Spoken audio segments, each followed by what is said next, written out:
Chapter 1, Please, I beg you, Hayden, it hurts so much. Please, I beg you, send me to the hospital. I didn't force Leela Ashton to jump into the ocean, I swear. Even if you hate me, please, think of the child in my womb. Nothing can happen to the child.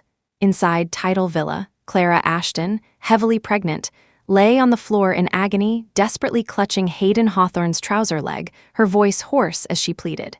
Ever since she married into the Hawthorne family, she knew Hayden despised her. But she never imagined he could be this heartless. She had fallen downstairs while pregnant, yet he wouldn't even send her to the hospital. Hayden, I know you don't like me, but this is your child, please, don't be so cruel. I'm begging you, take me to the hospital. I'm on my knees.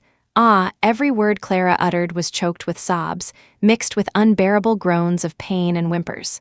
Her voice was like an invisible hand, gripping one's heart, so tragic that even the servants in the villa couldn't bear to listen. Hayden violently yanked his trouser leg free, a sarcastic smile playing on his lips. Are you sure this is my child? Clara didn't understand his meaning at first and instinctively said, Think carefully before you speak, Hayden said, each word clear and incredibly cruel.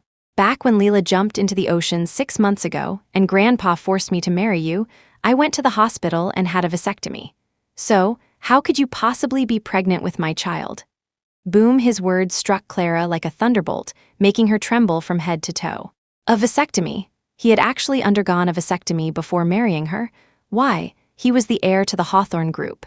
Was it because, in his heart, only Leela Ashton was worthy of bearing his children, and she, Clara, was not? So, he had resorted to such a drastic measure to sever any connection between them. He hated her that much, but she had only ever been with him, one man. She hadn't even let another man touch her hand. If the child in her belly wasn't his, whose could it be? Realizing this, Clara immediately tried to explain. Hayden, impossible, that's impossible, the child in my womb is yours, I've never. Before she could finish, a file was thrown hard at her face. Its sharp edge cut a striking bloody gash on her cheek. Clara didn't even have time to cry out in pain before Hayden's bone-chilling words plunged her into hell. This is my vasectomy report. What else can you argue? As he finished speaking, Clara heard a cold laugh and then felt her chin being roughly jerked upwards. Right, you're blind, you can't see anything. To think Grandpa would force me to abandon the kind and gentle Leela and marry a vicious, blind wretch like you. Clara Ashton, you're quite the schemer, aren't you? Hayden bit out every word as if through clenched teeth. Clara felt an excruciating pain in her chin, as if it were about to be snapped off. Hayden. Clara could only endure the pain in her chin, her voice choked with sobs as she begged. It's not like that I can prove it. Please, take me to the hospital first, okay? Help me save this child, and then we can do a paternity. The word test was not yet out of her mouth when a cell phone suddenly rang. Clara couldn't see, but she could clearly sense a significant shift in Hayden's emotions because of this call. And when he answered, she could almost feel his voice trembling. But the voice on the other end of the line sent a chill down her spine, as if she had been plunged into an ice cellar. Leela Ashton, it was actually Leela Ashton, Chapter 2. She's back, she wasn't dead. She actually wasn't dead, she had come back. If it were before, Clara would have been overjoyed. Leela's reappearance could finally clear her name of the accusation of pushing her into the ocean, a burden she had carried for years.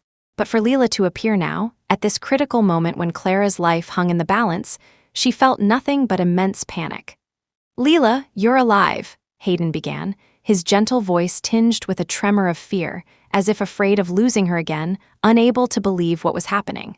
Hayden, it's me, I'm back. I'm waiting for you at our special place. I miss you so much. Will you come and see me? Clara knew exactly what this meant. Why did he have to be so cruel? She clutched his trouser leg desperately, crying out, Hayden, don't go. Clara's stomach ached terribly. But the pain was nothing compared to the heartbreak of watching Hayden prepare to leave immediately. The pain intensified, and tears streamed down her face as she begged him. Don't go over there, I beg you, save me first. Save the child in my womb, I swear. This is really your child. This child is my life. I beg you, save him, save my life. She cried, shouted, and pleaded, but she couldn't stop Hayden from pulling his leg away and snatching the car keys from the coffee table. He had to confirm if it was really Leela, who had been missing for 6 months. Since you want to give birth to it, then go do it yourself, He threw down those ice-cold words, then turned and strode quickly out of the villa.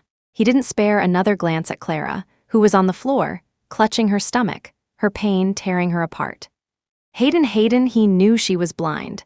How could she go to the hospital by herself? The pain was so extreme she almost forced herself to chase after him, to ask if he even knew how she had lost her sight.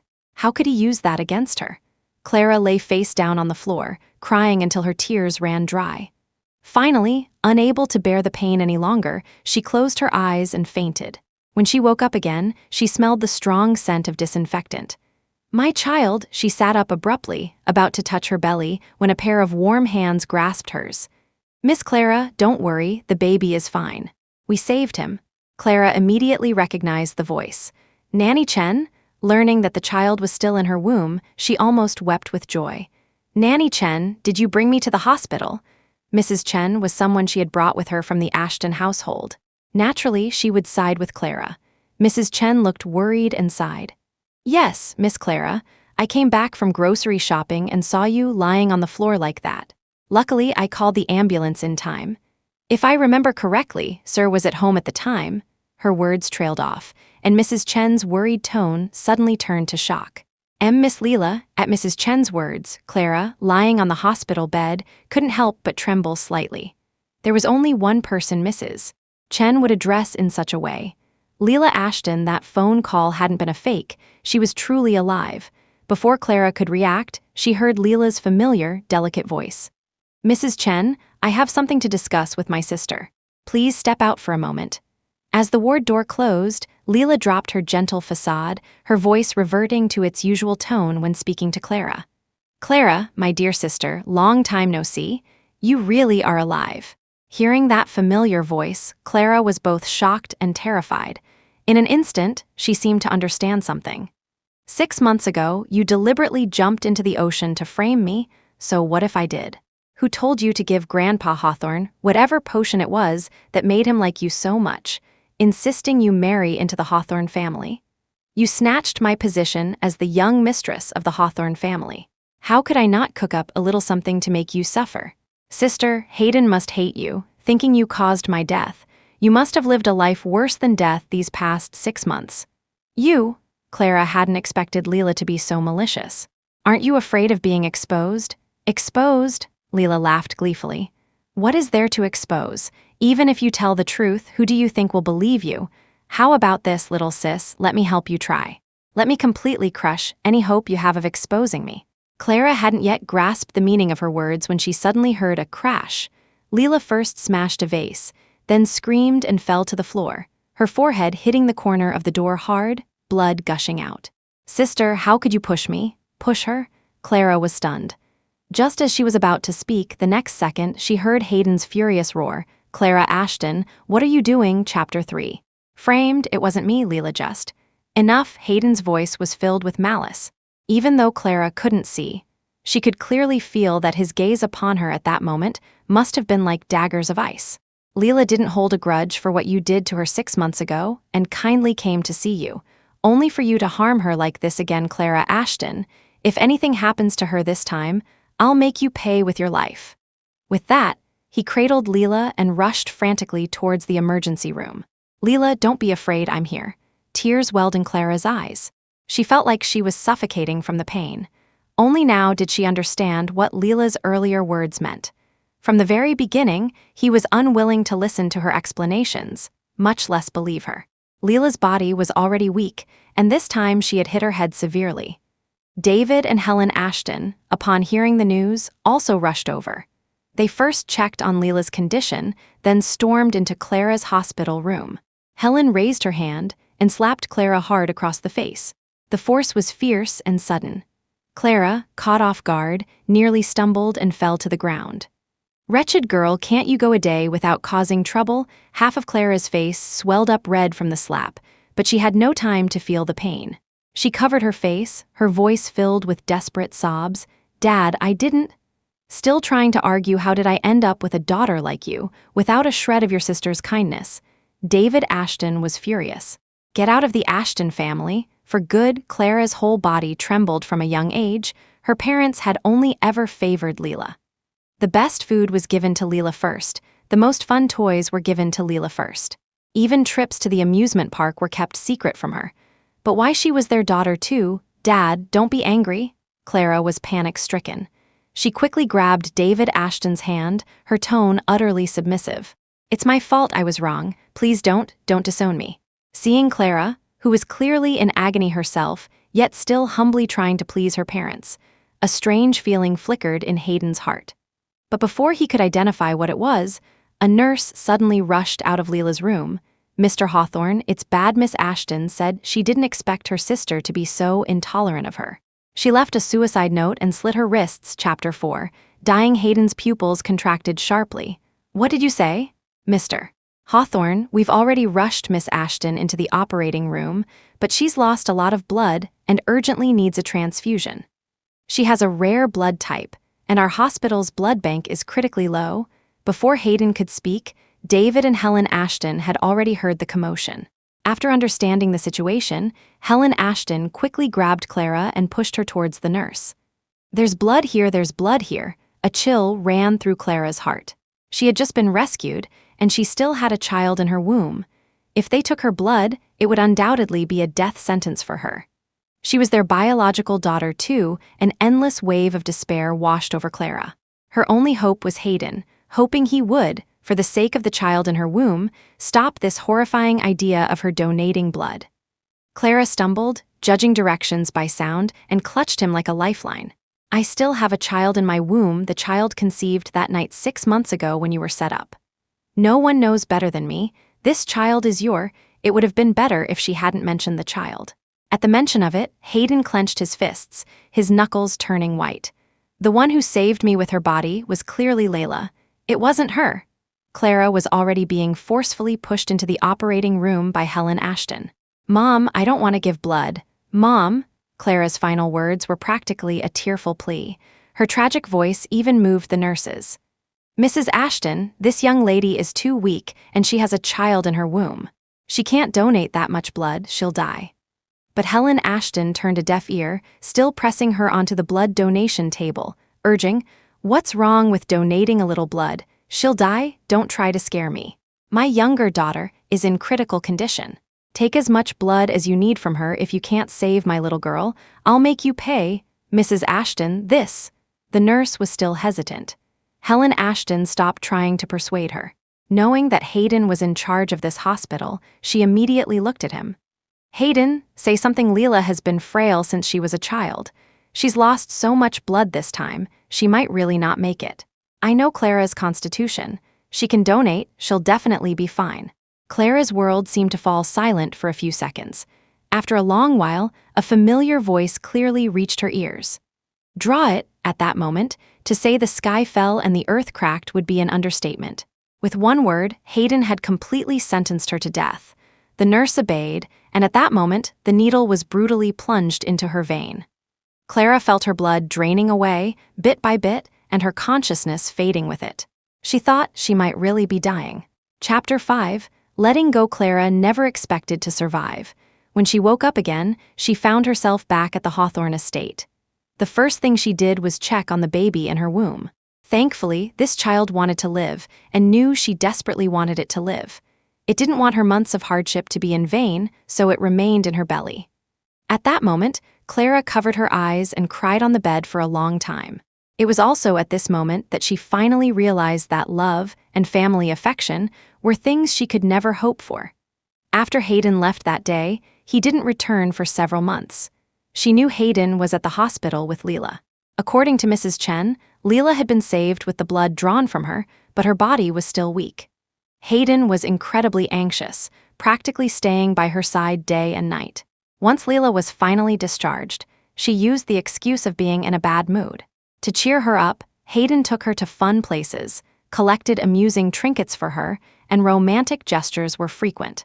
It wouldn't be an exaggeration to say he doted on her as if he had laid the world at her feet. If it were before, Clara would have been unbearably sad, but now she no longer cared. After this incident, she had completely understood her and Leela's positions in his heart. She would never again hope for anything. Now she just wanted to give birth to this child quickly, then get a paternity test to prove the child was indeed a Hawthorne, divorce Hayden, and take the child far away. She had loved Hayden Hawthorne for 10 years. She was tired. It was time to let go. The day Clara went into labor was a snowy winter night. Ever since Leela had framed her, Hayden had locked her in the villa, probably afraid she would cause more trouble and harm Leela, so she wasn't allowed to go anywhere. So, even when she was about to give birth, she couldn't take half a step out of the door. Labor pains struck like stabbing knives. Clara was drenched in sweat from the pain. In just one short hour, she had fainted from the pain and woken up countless times. Mrs. Chen was frantic, repeatedly dialing Hayden's number. 1 call, 2 calls, 5, 10. Sir, answer the phone, please answer the phone. But after more than a dozen calls, Hayden ruthlessly rejected every single one. Mrs. Chen was on the verge of tears. Miss Clara, sir isn't answering. What should we do? He must be in a meeting. Please bear with it for a while. I'll go to the Hawthorne group to find him. Nanny Chen, don't go. Just 20 minutes ago, Leela had deliberately sent her a voice message saying she had caught a cold and had a fever these past 2 days. Hayden was so worried, he had almost summoned an entire building of doctors to treat her. Every word was a display of someone basking in affection. Hayden wasn't answering her calls because he was currently with Leela, who had a fever.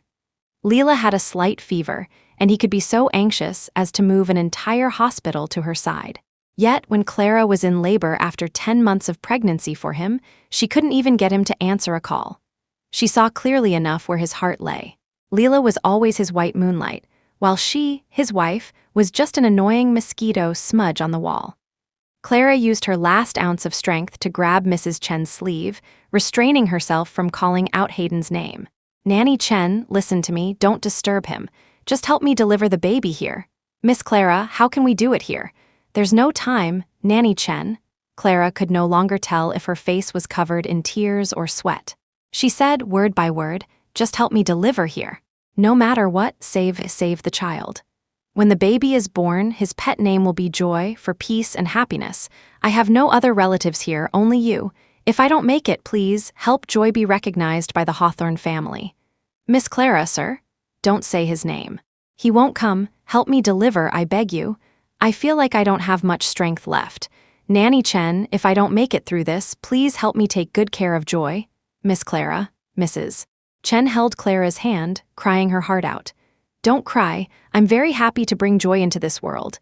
Even if this child's father doesn't love me, having Joy is enough for me. Snow fell heavily outside. Inside the villa, a woman's tragic scream, followed by an infant's cry, brought everything to an end. Chapter 6. Switched Mrs. Chen, crying and laughing, brought the baby over. Miss Clara, look quickly, it's a boy, and he looks just like you. Clara didn't even have the strength to speak, only managing to crack open her eyelids a slit. But she couldn't see, only able to touch Joy's little face with her hand. She smiled, exhausted yet content.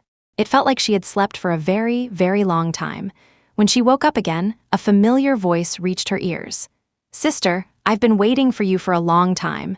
You're finally awake. Hearing this voice, Clara couldn't help but shiver.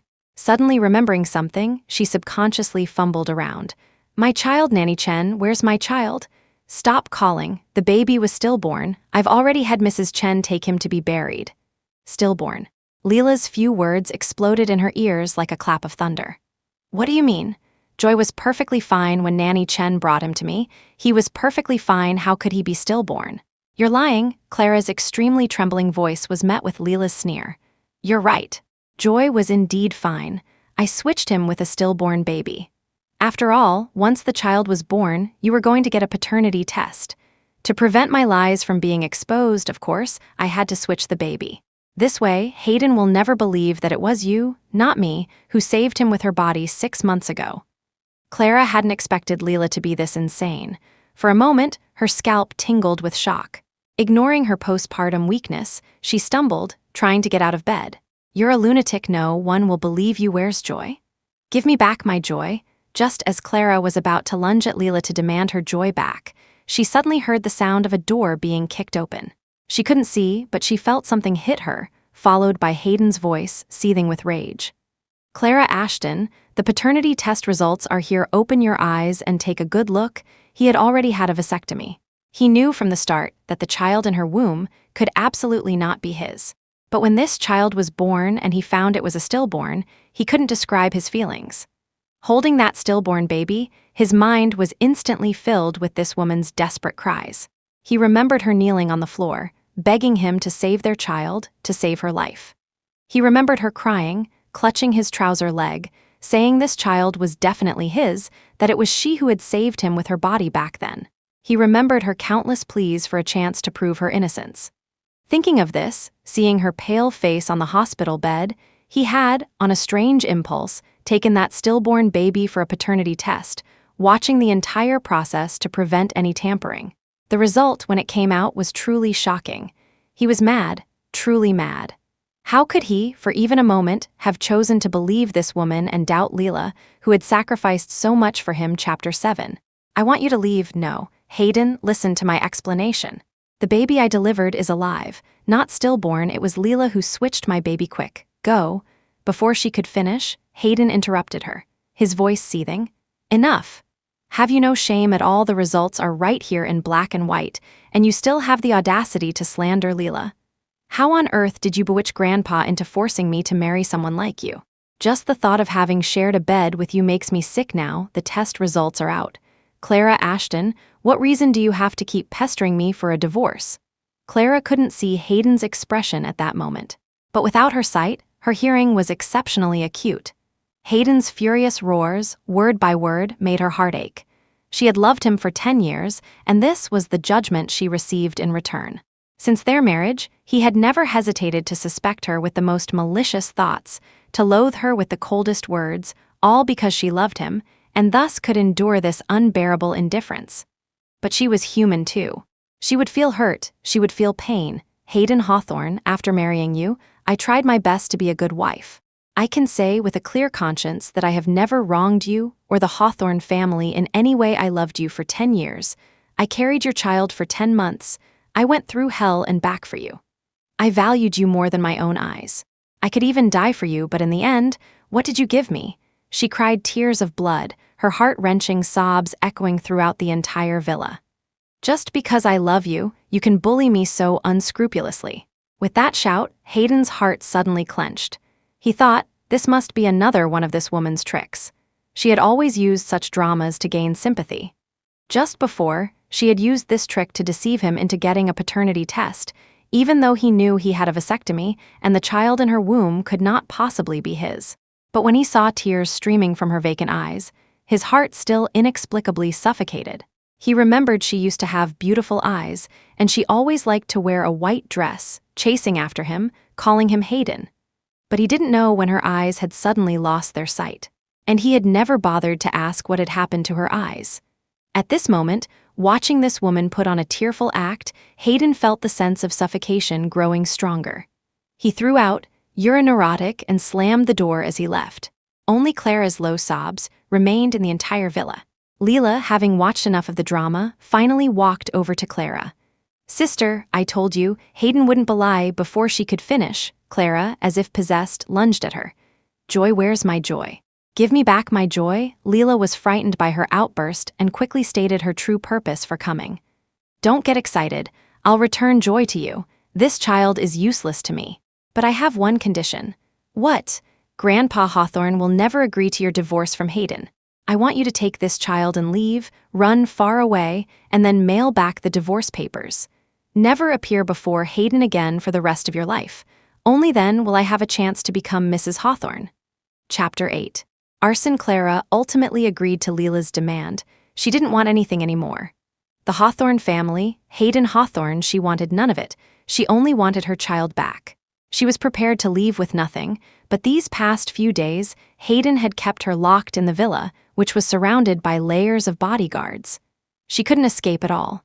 Her only way out was through the villa's back garden, but the key to the back gate was with Hayden. Clara practiced the route from the living room to the back garden countless times, feeling her way along the walls of the villa until she was sure she wouldn't make any mistakes. Only then did she call Hayden, saying she had something to discuss with him, begging him to come home. She had expected this call, like the one when she was giving birth, to be rejected. But to her surprise, he answered. She didn't know how much time had passed. Clara sat on the sofa and heard a sound at the door. She quickly stood up, feeling her way along the wall towards the entrance. When Hayden saw her, he seemed to freeze for a moment, then a flicker of disgust crossed his eyes. What couldn't be said over the phone that required a meeting? If it's to discuss the divorce.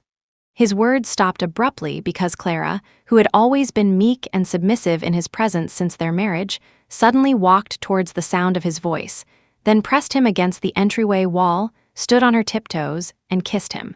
Hayden froze instantly.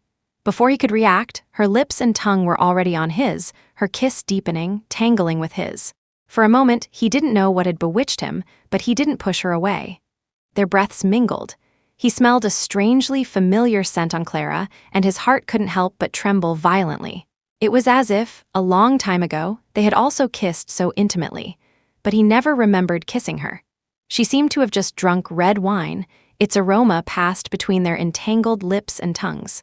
It was such a tentative kiss, yet he felt a shiver run down his spine.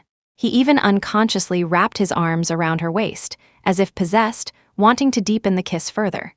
But before he could go deeper, a wave of dizziness suddenly washed over him. At first, he thought it was an illusion, but the dizziness grew stronger. Simultaneously, Clara pulled away from his lips and took a few steps back. He suddenly seemed to understand something, and anger surged through him like a rampant vine. "Clara Ashton, you drugged him," but before he could fully erupt in anger, the dizziness overwhelmed him like a tide, and he completely lost consciousness. Clara then, under his final shocked gaze, slowly squatted down and fumbled for the keys on his body. "Goodbye, Hayden Hawthorne. I'm leaving. I loved you for 10 years, but in this lifetime we will never meet again." After getting the keys, she successfully left Tidal Villa and, as per her agreement with Leela, took a taxi to the Ashton family home. However, what awaited her was not Leela standing there holding joy, but an intense wave of heat. It was fire. The Ashton house was on fire even though she couldn't see. The thought of her parents made Clara rush in without hesitation, ready to fight the fire. But before she could enter, her arm was suddenly grabbed. It was one of the Ashton family servants. "Help, the eldest young mistress is trying to burn the second young mistress to death, help." Even if she were slow-witted, Clara realized this was a conspiracy to frame her, especially when the ambulance arrived and pulled out a severely burned Leela. When David, Helen, and Hayden, the effects of the drug having worn off, all rushed over. And when the Ashton family servants all pointed at her, accusing her of starting the fire with the intent to burn Leela to death. Only then did Clara understand that she had completely fallen into Leela's trap. There was no condition for her to leave Hayden forever. Leela's real goal was to have her die. Only if she died could Leela truly have a chance to become the young mistress of the Hawthorne family. To achieve this goal, Leela was capable of setting herself on fire. She could be that ruthless. This suspicion was thoroughly confirmed when Hayden dragged her to the operating room door, kicked her hard behind the knees, and she knelt at the operating room door with a thud, like a criminal. "Does it hurt?" Hayden's voice was thick with an anger that couldn't be dispelled. Clara closed her eyes, lacking even the strength to explain at this moment. He hadn't believed Leela's previous slanders. Now, he would believe even less that she had done nothing, that everything was orchestrated by Leela.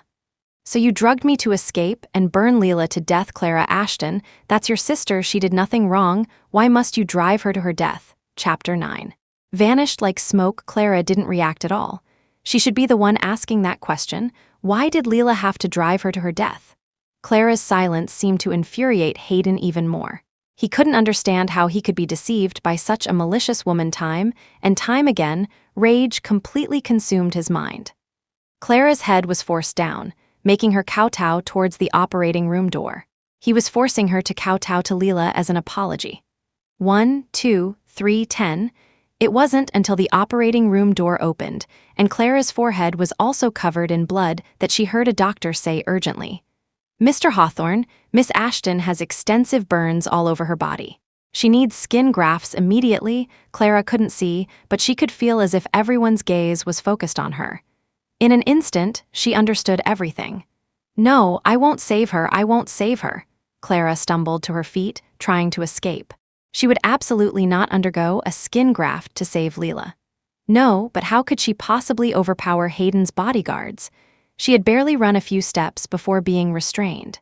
Hayden's cold voice sounded in her ear, Clara Ashton, this is what you deserve. Doctor, graft her skin. No anesthesia. The pain inflicted on Leela, I want her to repay it 1,000-fold. She couldn't tell if she was shocked, scared, or heartbroken at this moment. Her husband could issue such a cruel order. In this world, only Leela mattered, while her life was as insignificant as grass.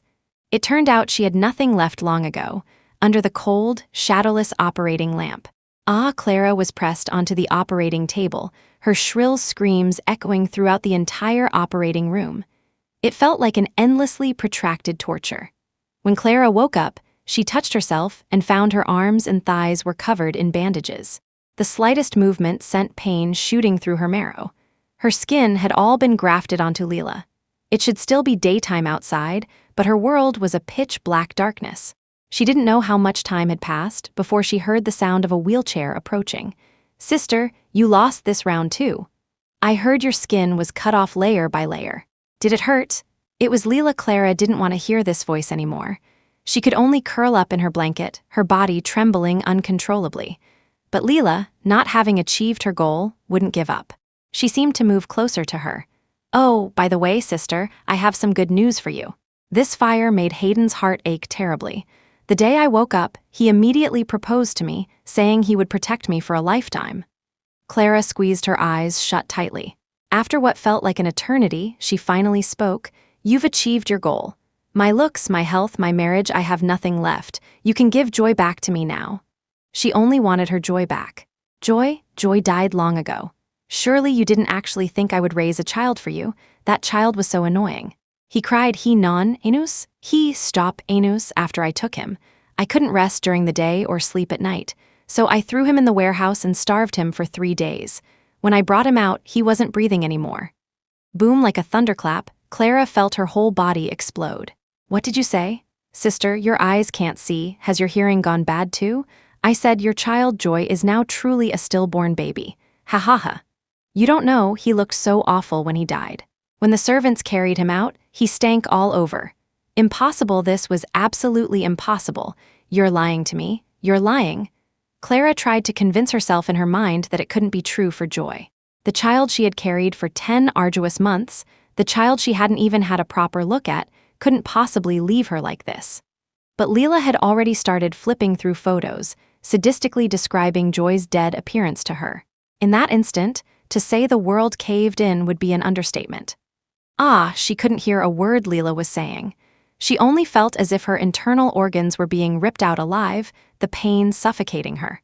While Leela was still provoking her, she lunged violently towards her. Because she couldn't see, she didn't even manage to hurt Leela, but Leela had already started screaming. At the same time, Hayden kicked the door open and rushed in. "Clara Ashton, you're looking for death. Let go of Leela, the child Hayden Hawthorne. Where is my child, Clara?" Like a madwoman, loudly questioned Hayden. "The child Leela took home? What child? Are you talking about the child Leela's friend fostered with her? He died a few days ago." Hayden's voice was colder than ice. "Let go of Leela immediately." Died. Died? Her Joy was really dead. And the news of his death was delivered so callously by his own biological father. Chapter 10. "I want you to remember, Hayden Hawthorne, that wasn't some child of Leela's friend, that was my child, our child." It was like being in purgatory, her heart gouged out alive, the pain making her tremble from head to toe, and just as she was lost in her despair, Hayden violently kicked her to the ground, quickly rescuing Leela and shielding her behind him. "What nonsense are you spouting now?" She was spouting nonsense. Clara's ribs ached from the kick, but she had no mind to cry out in pain. Instead, she laughed several times, then staggered to her feet, fumbled around the headboard, and grabbed a fruit knife. "Clara Ashton, what are you doing?" Hayden, seeing Clara retreating to the windowsill with the knife, finally sensed something was wrong. His pupils constricted violently. "Put down the knife." Looking at the crazed Clara, Hayden felt an inexplicable panic. This sense of panic grew stronger, even more intense than when he had seen Leela severely burned by the fire. "Clara Ashton, what on earth are you what am I trying to do? Hayden Hawthorne, watching me die, isn't that the result you wanted? Isn't that what Leela wanted?" Clara choked out, her whole body aching terribly. "Fine, I'll grant your wish. But you remember this, I won't die so easily." I want you to remember this scene in your midnight dreams, forever and ever." As soon as her voice fell, Clara plunged the knife fiercely into her own chest. She swayed, then violently coughed up a mouthful of blood. "Ah!" Clara Ashton, Leela screamed in terror. Hayden, however, felt his breath catch, and without thinking, he lunged forward. "Stay back, don't come any closer. If you dare take one step, I'll cut my main artery immediately and bleed myself dry." Clara shouted to stop him, a tragic smile on her face. "Listen to me, Hayden Hawthorne, this first stab. I want you to forever remember our child. He was so small, he hadn't even had a good look at this world. Because of your distrust, because of Leela's malice, he was killed." Under Hayden's shocked gaze, she violently pulled the knife from her chest and stabbed herself a second time. "This second stab, I want you to remember these blind eyes of mine after I die. You investigate thoroughly why my eyes went blind. And for whom they went blind," Hayden's voice trembled. "Clara Ashton?" "This is the third stab," Clara interrupted him, plunging the knife in again. "I want you to remember all these scars on my body, 42 wounds, all over, every single one gifted by you. The fourth stab, I want you to remember that you once drained all my blood. The fifth stab, I want you to forever remember every second of my love for you these past 10 years, Hayden Hawthorne. If time could turn back, I would never have saved you by that river." After speaking, Clara summoned all her strength, raised the knife in her hand, and plunged it fiercely towards her heart. In an instant, blood spurted out, dyeing a large patch of the window glass red. She smiled tragically. "Loving you is the biggest regret of my life. Fortunately, I've finally found a way to end all of this." With that, she forcefully pushed open the windowsill and leaped from the 15th floor. Chapter 11. She died. Hayden's pupils contracted violently, his breath stopping. In an instant, his body instinctively lunged forward, trying to grab something. However, he couldn't grab anything, only watching helplessly as a piece of her clothing fell. Like a pale butterfly with broken wings, she plummeted to the ground, a crimson flower of blood slowly blooming. The window was wide open, and a gentle breeze blew in, chilling his body to the bone for no reason. This woman, how could she jump? Wasn't she always malicious, never stopping until she achieved her goal? Hayden leaned against the windowsill. The scene before him, the sounds in his ears, everything seemed to be playing in slow motion, drained of color. "Sister, how could she?" Leela's choked sob came from behind. "Is Sister angry about the skin graft? She's taking it so hard, not even thinking about our parents. How sad Mom and Dad will be." She completely avoided mentioning what Clara had said about killing her child. However, to her surprise, Hayden, for the first time, paid no attention to her words and instead turned and rushed downstairs. Leela bit her lip and followed him down. Downstairs, many passers-by had gathered around Clara. One man, unable to bear the sight, stepped forward and covered her with his own jacket. Hayden walked towards Clara, step by heavy step. By the time he realized what he was doing, he had already reached out and pulled her into his arms, holding her tightly against him. The force was so great it was as if he wanted to merge her into his very bones and blood. Hayden didn't know why he was doing this, but the moment he saw Clara lying in a pool of blood, eyes closed, lifeless, his heart couldn't help but tremble, and a metallic taste even rose in his throat. Clara Ashton, only one name remained in his mind. Hayden. Leela rushed over. Seeing him holding Clara's body, her heart skipped a beat. She forcibly suppressed a subtle sense of panic and cried out, "Hayden, someone has already called for an ambulance. Sister will be fine." Hayden shook his head, silent. The woman in his arms had already stopped breathing. In a daze, someone was pulling at him, trying to take Clara from his embrace. Hayden was furious, roaring, "What are you doing? Don't touch her." Leela and the doctor were both stunned by his roar. The doctor's outstretched hand paused. "Sir, please let go quickly. We need to provide medical treatment." Hayden abruptly lifted his head, then hurriedly handed over the person in his arms. "Doctor, look at her. You must save her." The doctor, stared at by a crowd, performed emergency measures with sweat beading on his forehead, then his hands stopped. He turned to look at Hayden and sighed deeply. "I'm sorry, she's already stopped breathing. There's no need to go to the hospital. The family should prepare for the funeral." A sharp pain pierced Hayden's heart, as if an ice needle had been thrust into it, chilling him to the bone. He wore a sinister expression and grabbed the doctor by the collar. "Impossible, how could she die? Look at her again, bring her back. Sir, Please let go, the doctor exclaimed. People around them came to pull Hayden away.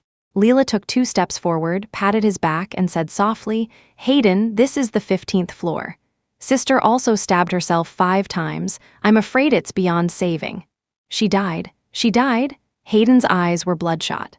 Suddenly, he spat out a large mouthful of blood. Then his vision went black, and he fainted. Chapter 12. It was her. Hayden remained unconscious for a full 2 days before waking up. He opened his eyes groggily and saw that he was lying in the master bedroom of Tidal Villa. The light was dim. Awake! An elderly voice sounded in the room. Hayden was startled, struggled to sit up, and pursed his lips. Grandpa. Alastair Hawthorne sat imposingly in a nearby chair, his eyes, which had been closed in rest, suddenly snapping open. He slammed his cane on the floor forcefully, his voice filled with anguish. I heard about Clara. How could you treat her like this? You're going to be the death of me. Hayden was speechless. A faint taste of blood spread in his mouth. The thought of Clara's cold body made his heart ache with convulsions. I found you such a sincere and devoted wife. What more could you be dissatisfied with? You just had to drive Clara to her death, didn't you?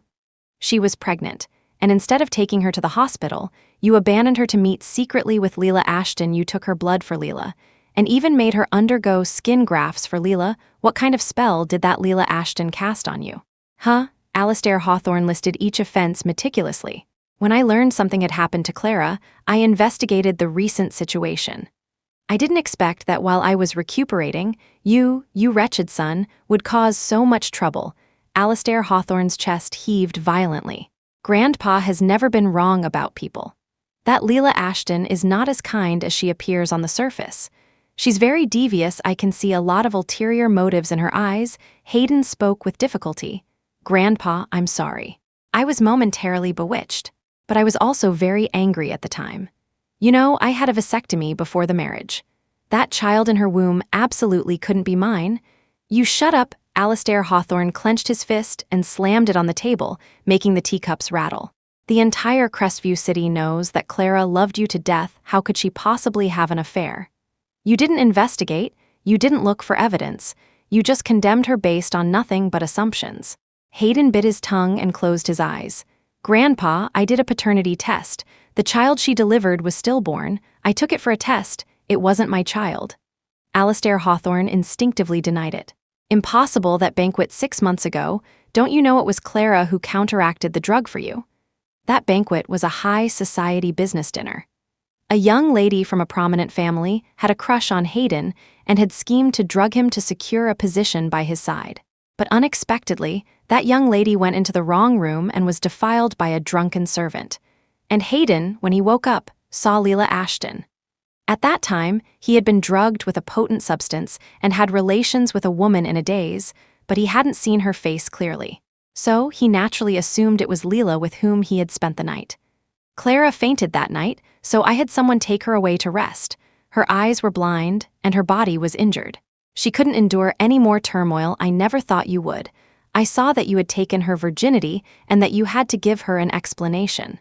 That's why I disregarded your wishes and made you marry her. Alastair Hawthorne was utterly shocked. He had originally thought his grandson knew, which was why he had confidently arranged the marriage between him and Clara. Although it did include his own selfish motives, he was very fond of Clara and wanted her as his granddaughter-in-law. Also, Hayden had taken Clara's virginity. He had to give that girl a proper status and be responsible for her. Hayden felt as if he had been struck on the head by a club, his mind ringing and blank. Chapter 13. Already cremated, what? He felt his very soul trembling. Grandpa, are you biased towards Clara, deliberately saying these things to deceive me? Alastair Hawthorne nearly fainted from anger upon hearing this. You scoundrel! The old man grabbed a teacup and smashed it on the floor. A loud crash echoed. Grandpa didn't want to force you, but Clara is an excellent woman. Plus, you and she had been intimate once, so I made the decision for you to marry her. Jason. Translated text. I originally thought you two could develop feelings over time and live happily ever after, but I never expected. Hayden murmured in disbelief. But Leela said it was her and I, scoffing. Leela this, Leela that, truly so affectionate. You're already married to Clara, you have a child, you're a father, yet you're still pining for another woman, and such a scheming one at that. Anyway, I've told you what I have to say. You can go ask those people yourself, so you can see what kind of viper the Leela Ashton you trust truly is. If Hayden hadn't been protecting Leela, Alastair Hawthorne would have driven that woman out of Crestview City long ago. Hayden lowered his head, remaining silent. Grandpa's words inexplicably filled him with a sense of panic. It was as if something was gradually slipping out of his control, making him feel inexplicably flustered. Alastair Hawthorne sighed. Back then, I found her injuries strange. I asked her what happened, but she refused to say anything. It seemed she didn't want to bring it up. Her eyes went blind 6 months ago. Hayden suddenly looked up, his breath catching unconsciously. What? Alastair Hawthorne looked at him with exasperation. How neglectful have you been towards Clara? Her eyes went blind 6 months ago, and you don't even know the exact date. Hayden's thin lips were pressed tightly together. Send someone to investigate. Alastair Hawthorne waved his hand. I don't know what misunderstanding you have about Clara. According to my investigation, you've always believed that Leela's fall into the sea 6 months ago was Clara's doing. He sneered. Absurd. Clara could never be that kind of person. Besides, Leela disappeared for 6 months after falling into the sea. Everyone thought she was dead, but 6 months later, she reappeared in Crestview City, unharmed, before everyone's eyes. Hayden, think carefully. Isn't there something fishy about it? Hayden froze. After Alastair Hawthorne's prompting, he wasn't without suspicion about the connections, but he gave a bitter smile. Grandpa, I'd like to ask for your help in investigating these matters. If someone is truly manipulating things, then we must avoid them. Alastair Hawthorne let out a long breath and nodded. Also, Hayden paused, then continued, I want to see Clara one last time. The old man fell silent. The atmosphere suddenly became eerily quiet. Her body has already been cremated. After a long pause, Alastair Hawthorne's pained and weary voice came. Chapter 14. Funeral. Clara Ashton's funeral was arranged by Alastair Hawthorne. Her parents, David and Helen, didn't love her, and her only sister had a deep rift with her. So, only a few people were present, mostly some of Clara's friends who came to offer condolences. They came to the funeral, more or less out of sympathy and a shallow acquaintance. Only Sophia Sterling, who was close to Clara, cried incessantly. Clara, why were you so foolish? She broke down crying. Was it worth it for Hayden Hawthorne? He doesn't love you at all. Sophia Sterling wiped her tears while cursing Hayden. The people around her awkwardly nudged her and whispered, Miss Sterling, Mr. Hawthorne is here. Sophia froze, turned around, and saw Hayden, looking dejected and dazed. Anger welled up inside her, getting stuck in her throat. Hasn't Mr. Hawthorne always detested Clara Ashton? Why come to her funeral to invite bad luck? For the old Hayden, it indeed would have been bad luck. Sophia prepared herself to be troubled by Hayden, but unexpectedly, he ignored her. Under Sophia's astonished gaze, Hayden walked to the memorial portrait in the hall and reached for the urn placed on the table. Hayden Hawthorne, what are you doing? She shouted, forgetting her manners for a moment.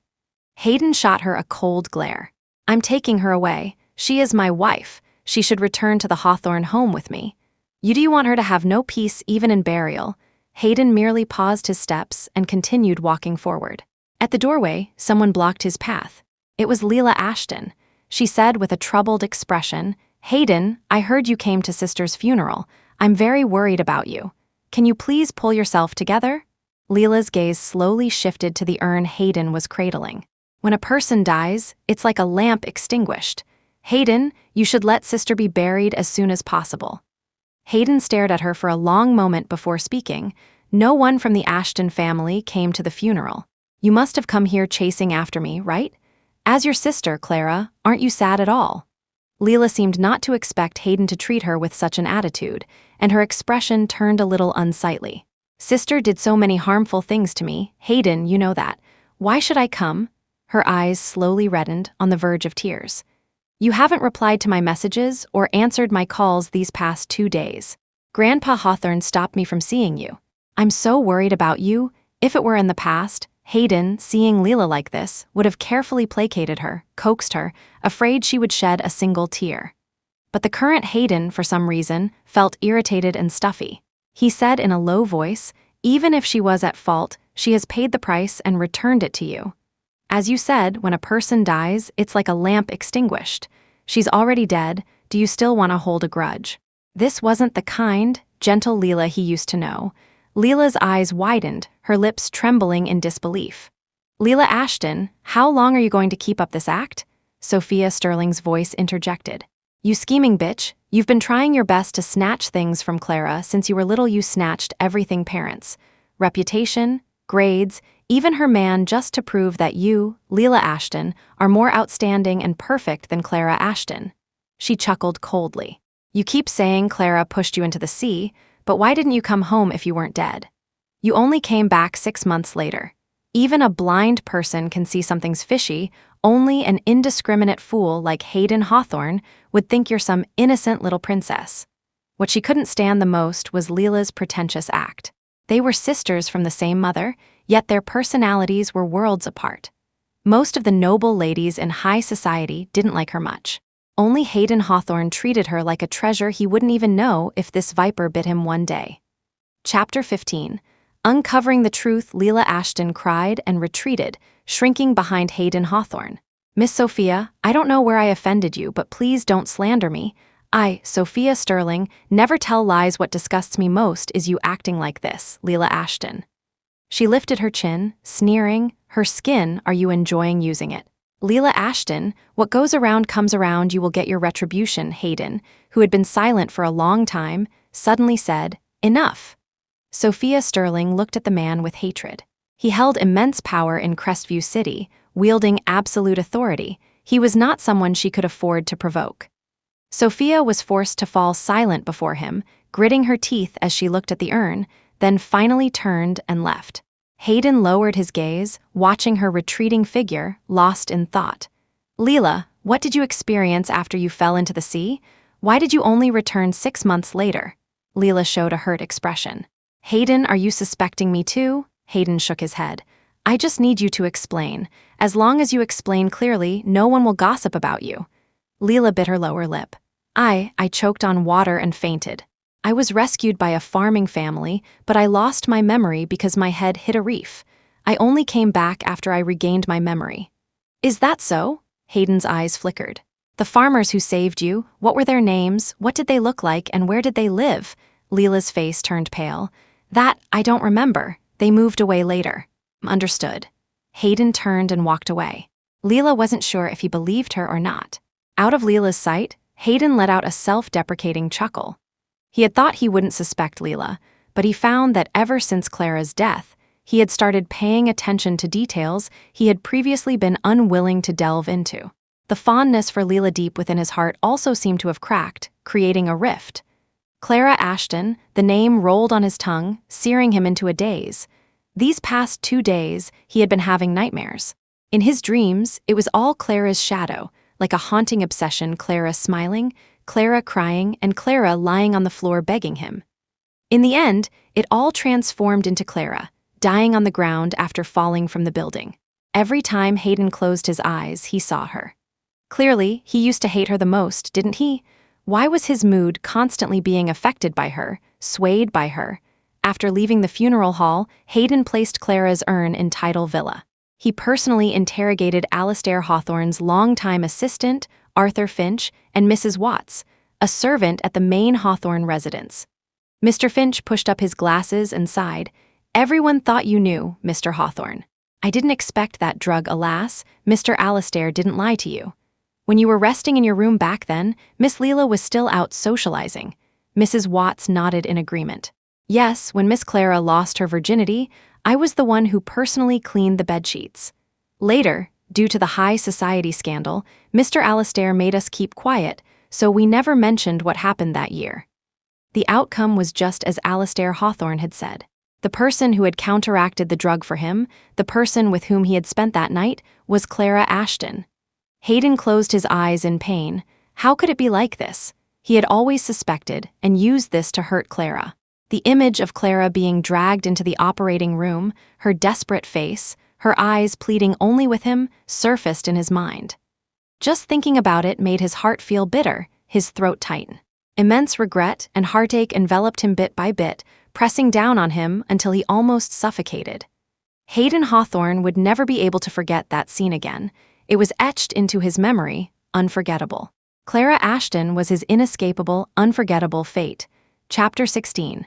Self-orchestrated Hayden Hawthorne quickly had people find the child Leela had been supposedly fostering at home, the so-called son of a friend. Clara's dying, blood-curdling cries constantly echoed in his ears, tormenting his sanity. Clara hadn't lied. That night 6 months ago when she was set up, she had indeed been with him. Then, that child, all those things she had cried about, he would find out one by one and clear her name Leela, probably noticing the change in Hayden's attitude, had buried the dead infant in the backyard early on. But digging a pit couldn't be done silently. Unwilling to dirty her own hands, she simply had a servant dig the pit, under the guise of planting flowers. Hayden immediately sensed something was amiss. He sent people to unearth the child and take it for a paternity test. He watched the entire process. When he finally received the results, his hands trembled so much he could barely hold the paper. It was his child. Hayden stared fixedly at the test results, his heart feeling as if it were being sliced by a knife. Clara, was this how you felt back then? Their first child had died under his neglect. And he had personally killed his own child. Hayden's eyes were bloodshot. He barely managed to lean against the wall, steadying his swaying body. He took out his phone and ordered his assistant, "Investigate Leela Ashton for me." Robert Bingley, his assistant, was terrified by his boss's horrifying tone. He stammered, "Yes, I'll do it right away." Even when Leela had fallen into the sea, and when she was burned, he had never been this agitated. And what was this? Mr. Hawthorne actually wanted to investigate Leela Ashton. Robert Bingley had a faint feeling that the skies over Crestview City were about to change. Half a day later, Robert Bingley, with a look of indignation, found Hayden. "Mr. Hawthorne, before you look at these documents, you need to be mentally prepared." He cautiously glanced at Hayden, seeing him looking dejected, with stubble on his chin, smoking one cigarette after another. The floor was littered with cigarette butts, uncleaned. He sighed, thinking to himself, who would have known Leela Ashton was such a viper? Poor Miss Clara, schemed against to her death by her own sister, left with nothing. Hayden took the documents, reading them over and over, word by word. It began with the servants' testimonies, admitting that Leela had bribed them to set the Ashton house on fire and frame Clara. Robert Bingley had directly taken the police to the Ashton house to search for evidence. The police didn't believe their nonsense. How could a blind person successfully deceive everyone and commit arson to burn Leela to death? Besides, they could still find proof of Clara taking a taxi at that time. Clara was still in the taxi when the fire started. The evidence irrefutably proved Clara's innocence. The servants, afraid of going to jail, had confessed everything. Leela's promises and rewards were very generous, and she had threatened their families if they refused. The servants, fearing retaliation, had to agree. Below was the investigation into the incident 6 months ago when Leela was supposedly pushed into the sea by Clara. An eyewitness said that Leela had fallen into the sea by herself at that time. He had also found a lifeboat at the bottom of the cliff. After the woman who fell into the sea was rescued, her whereabouts were unknown. Mr. Hawthorne, Leela Ashton placed this lifeboat herself. She had planned it all along. It was all self-orchestrated. Our people found out that Leela was with a man afterwards. All her living arrangements were made by that man. Robert Bingley averted his gaze, unable to bear watching. Anyone who had favored their white moonlight for so long, only to discover she was a malicious villain, would be devastated. What's more, Leela had stayed with a mysterious man for a full 6 months, and after returning, she still dared to play pitiful in front of Mr. Hawthorne and agree to his proposal. Even the courtesans in the red light district weren't as adept at feigning virtue as she was. Hayden, almost masochistically, read the documents countless times. His expression was a mixture of tears and laughter, a mournful cry like that of a dying beast escaping his throat. "Bring Leela Ashton to me. You have one day." Chapter 17. Disgust. Leela Ashton was roughly shoved to the ground, letting out a cry of pain. She gritted her teeth, clutching her aching waist, almost unable to maintain the fake gentle smile on her face. "Ah, I am the second young Mistress Ashton. Do you know who I am? Be careful, or I'll make you pay." But soon, her expression slowly turned fearful. She recognized that these burly men who had forcibly dragged her here were Hayden Hawthorne's subordinates. Panic consumed Leela's thoughts. They came to get her. Was it Hayden's order? Only Hayden could command these people. But although Hayden's attitude towards her had recently turned cold, he still loved her, didn't he, for her? He could even abandon Clara Ashton relying on Hayden's affection. Leela had run rampant in high society, bullying Clara with ease. She had never imagined Hayden would treat her like this one day. The sound of footsteps approached. Leela looked up, surprised. Hayden looked down at her coldly, then suddenly kicked her fiercely. Leela's face contorted in pain, her expression twisted. Hayden, why are you doing this to me? Didn't you promise me you would protect me and not let anyone bully me? Hayden spoke with chilling coldness. Leela Ashton, you know very well what you did to Clara Ashton. Those things you did to frame her. Since you did them, you naturally thought they wouldn't be found out right. What I hate most are people who think they can deceive me, fool me. His expression was sinister, his aura becoming extremely oppressive. Only then did Leela suddenly remember. This was the ruthless Hayden Hawthorne who would stop at nothing. This was the Mr. Hawthorne whose command could stir up storms in the business world. If he wanted someone dead, that person wouldn't live. Leela completely broke down, crying uncontrollably. Hayden, I was wrong. I know I was wrong, please forgive me. I'm sorry. I just loved you too much. I just love you, she bit her lower lip, trying to put on a fragile demeanor to attract Hayden's sympathy and pity. However, Hayden merely glanced at her with a half-smile. Do you know why Clara Ashton's eyes went blind? Leela abruptly stopped crying, her expression struggling. After a moment's hesitation, she still spoke. This, I know, I saw it accidentally by the river in Crestview City. I saw Clara Ashton carrying you on her back, rescuing you from the river. But because you were too tall, she couldn't stand steadily, and her eyes hit a rock. That time, it was a business rival who had hired assassins to try and run him into the river to murder him. He only vaguely remembered someone saving him, but not very clearly.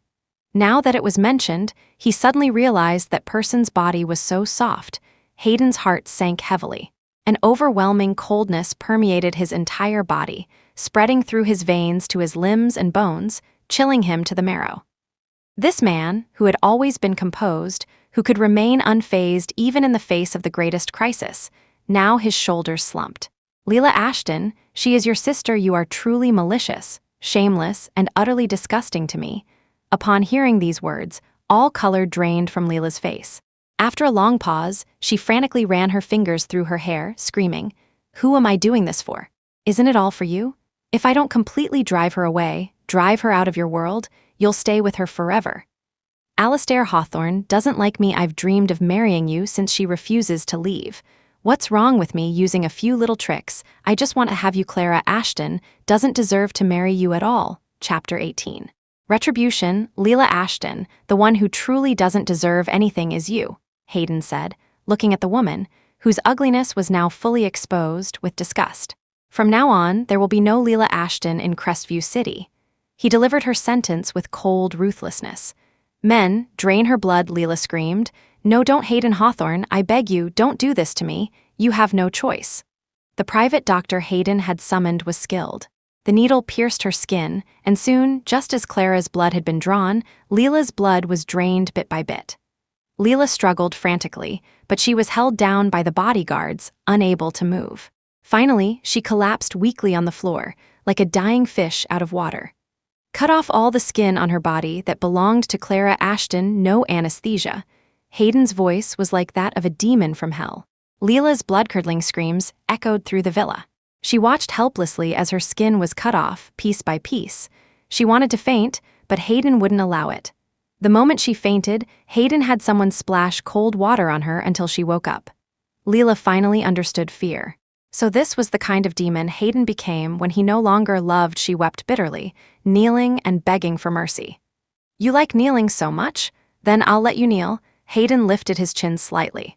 A bodyguard immediately understood, grabbed Leela's hair, and dragged her outside. Leela's legs thrashed, and her pale face was covered in countless fine scratches.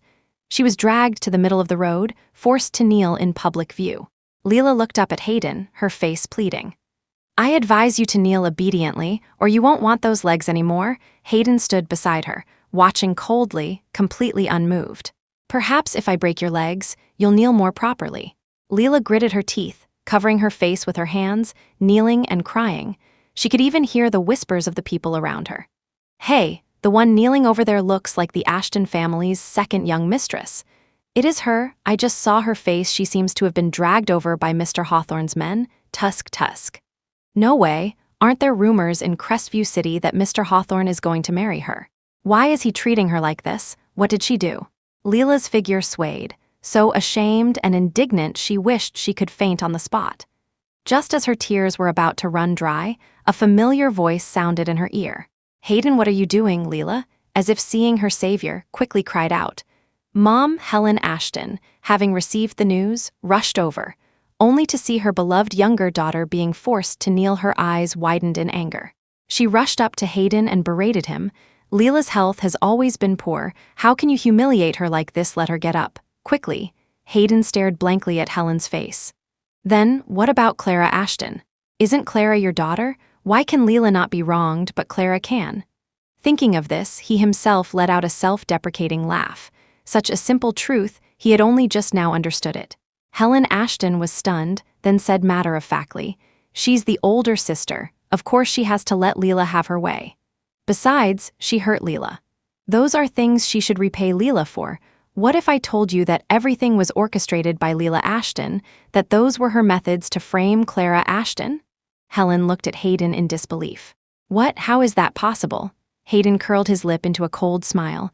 Would I lie? I personally investigated the truth. Mrs. Ashton, perhaps I've been too lenient with you, making you forget what I'm like when I'm angry. Chapter 19. Will not be spared. Helen Ashton shivered violently. She belatedly realized that Hayden Hawthorne had always favored Leela, cherished her like a treasure, and previously treated Clara like dirt. Why would he suddenly say Leela had framed Clara? Could it really be that her younger daughter was self-orchestrating everything? She looked at Leela blankly. Leela quickly averted her gaze, bit her lower lip, and said nothing. Seeing her reaction, Helen's heart sank to the bottom. Her little daughter, whom she had cherished in the palm of her hand for so many years, why had she become like this? From a young age, David and Helen Ashton had favored Leela. Clothes and things Leela didn't want were all given to Clara. Clara was clearly the eldest, yet she was always told to let her younger sister have her way. To protect Leela, David and Helen had even abandoned Clara, the older sister. But now, the Clara they disliked was innocent, and the Leela they truly loved was the one causing harm. What had they done? Helen Ashton collapsed on the ground, sobbing. Hayden had grown tired of this farce.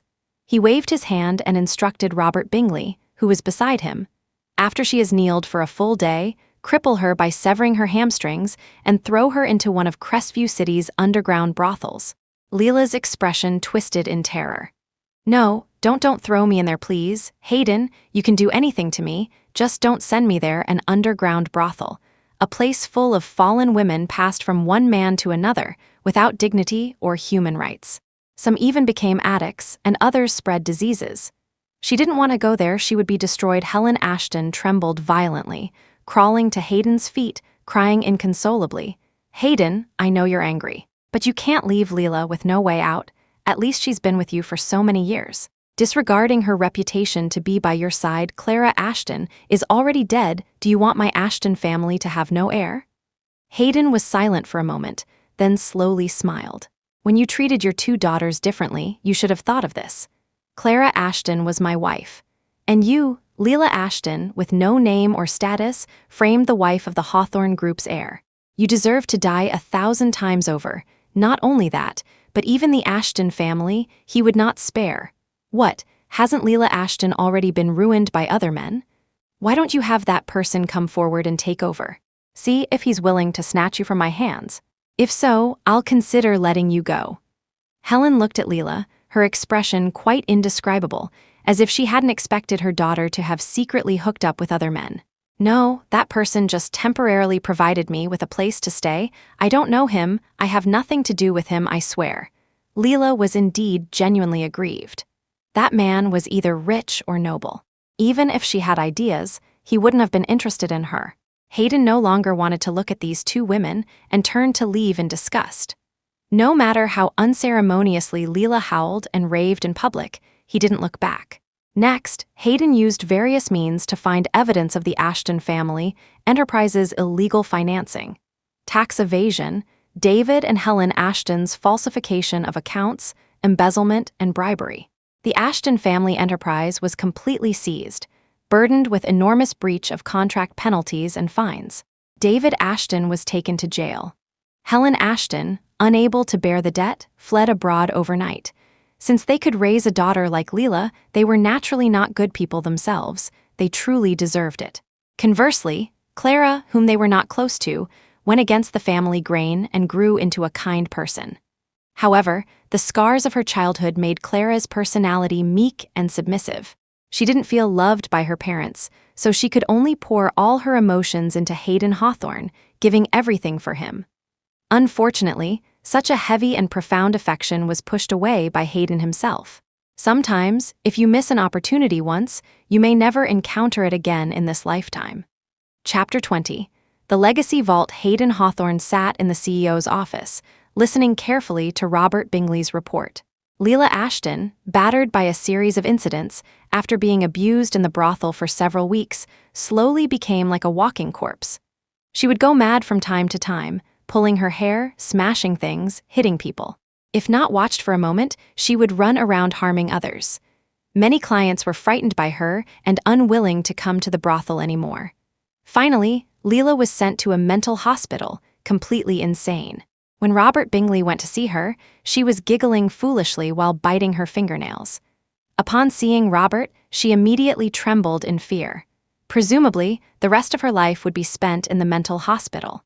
After hearing this, Hayden showed no expression, just smoked one cigarette after another. The other person sitting in the office, Sophia Sterling, was restless. She smiled faintly. "Mr. Hawthorne, you're truly cold-blooded and ruthless. I finally understand why you can be a person in power. Leela Ashton, whom you doted on so much before. You stopped loving her just like that and directly tormented her to death. Now you're putting on an act of reminiscing about Clara Ashton.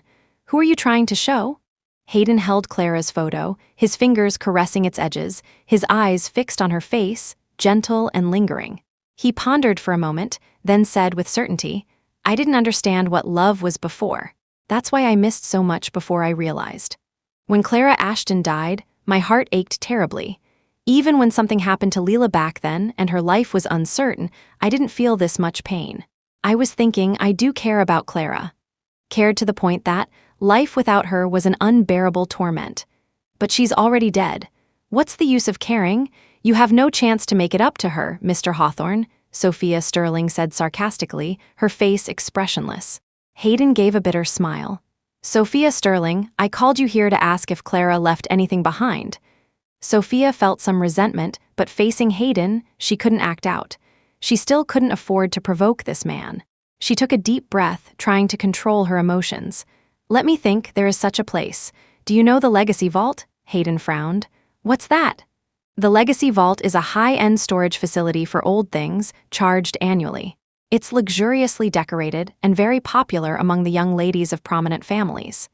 Seeing Hayden's uninterested look, Sophia continued, "Clara and I used to follow the trend and stored some things there. Mr. Hawthorne can go look for them." Hayden nodded. "Understood, thank you." He immediately had Robert Bingley go to the Legacy Vault and bring back everything that belonged to Clara. Tidal Villa was empty. Hayden had dismissed all the servants. Hayden opened the packages and found stacks upon stacks of handwritten diaries. Hayden carefully dusted them off. They were written in neat handwriting, signed by Clara Ashton. The diaries were filled with Clara's thoughts and daily life before her eyes went blind. "Hayden is so handsome, so good-looking, just like a movie star. Secretly ran to Hayden's company to find him, brought him a bento I made myself. I've secretly noted down all the things Hayden likes. Sophia even said I prioritize romance over friendship. How could that be?" Hayden was a bit angry today, probably because of company matters. "I secretly heated up food for him, but unfortunately, he just glanced at it and left. I heard from the servants that he asked Leela Ashton out for dinner at a restaurant. Sigh, I really want to tell him, even if he doesn't love me, please don't like Leela. Leela has been at odds with me since we were little. She has what I don't. Is even the only Hayden I have going to be snatched away by her? No, only a few words were about herself or her friends. Most of the text was about Hayden Hawthorne. Between the lines, love and care were overflowing. Chapter 21, longing Hayden Hawthorne stayed in his room for 2 whole days, constantly flipping through Clara Ashton's handwritten diaries. He wanted to light a cigarette, but feared damaging the papers, so he resisted. He hadn't slept for 2 days, his eyes were bloodshot, with dark circles underneath, and his hair was a mess. Hayden knew he was indulging in a self-destructive habit, but he couldn't control it. Every time he closed his eyes, he would dream of Clara. Clara with blood all over her, lying on the ground, Clara with a desperate and helpless expression. He would only sleep for 3 or 4 hours before waking up abruptly, his hair falling out in large clumps. Hayden thought he was probably going mad. Just then, the door to his room was burst open from the outside. Hayden Hawthorne, Alastair Hawthorne's angry roar came through. Hayden stood up and said respectfully, "Grandpa, why are you here? If I didn't come, what kind of decadent state would you be in?" Alastair Hawthorne scolded him with exasperation. "As the heir to the Hawthorne family, you bear the responsibility for the entire group's operations and the future of the Hawthorne family. I heard from Robert Bingley that you stay in your room all day and don't go out. You don't want the company anymore? You don't care about the Hawthorne family anymore?" A bitter taste filled Hayden's mouth, and he lowered his head deeply. I miss her too much. I'm sorry, Grandpa." He was constantly being tormented by intense regret and pain, unable to catch his breath for even a moment.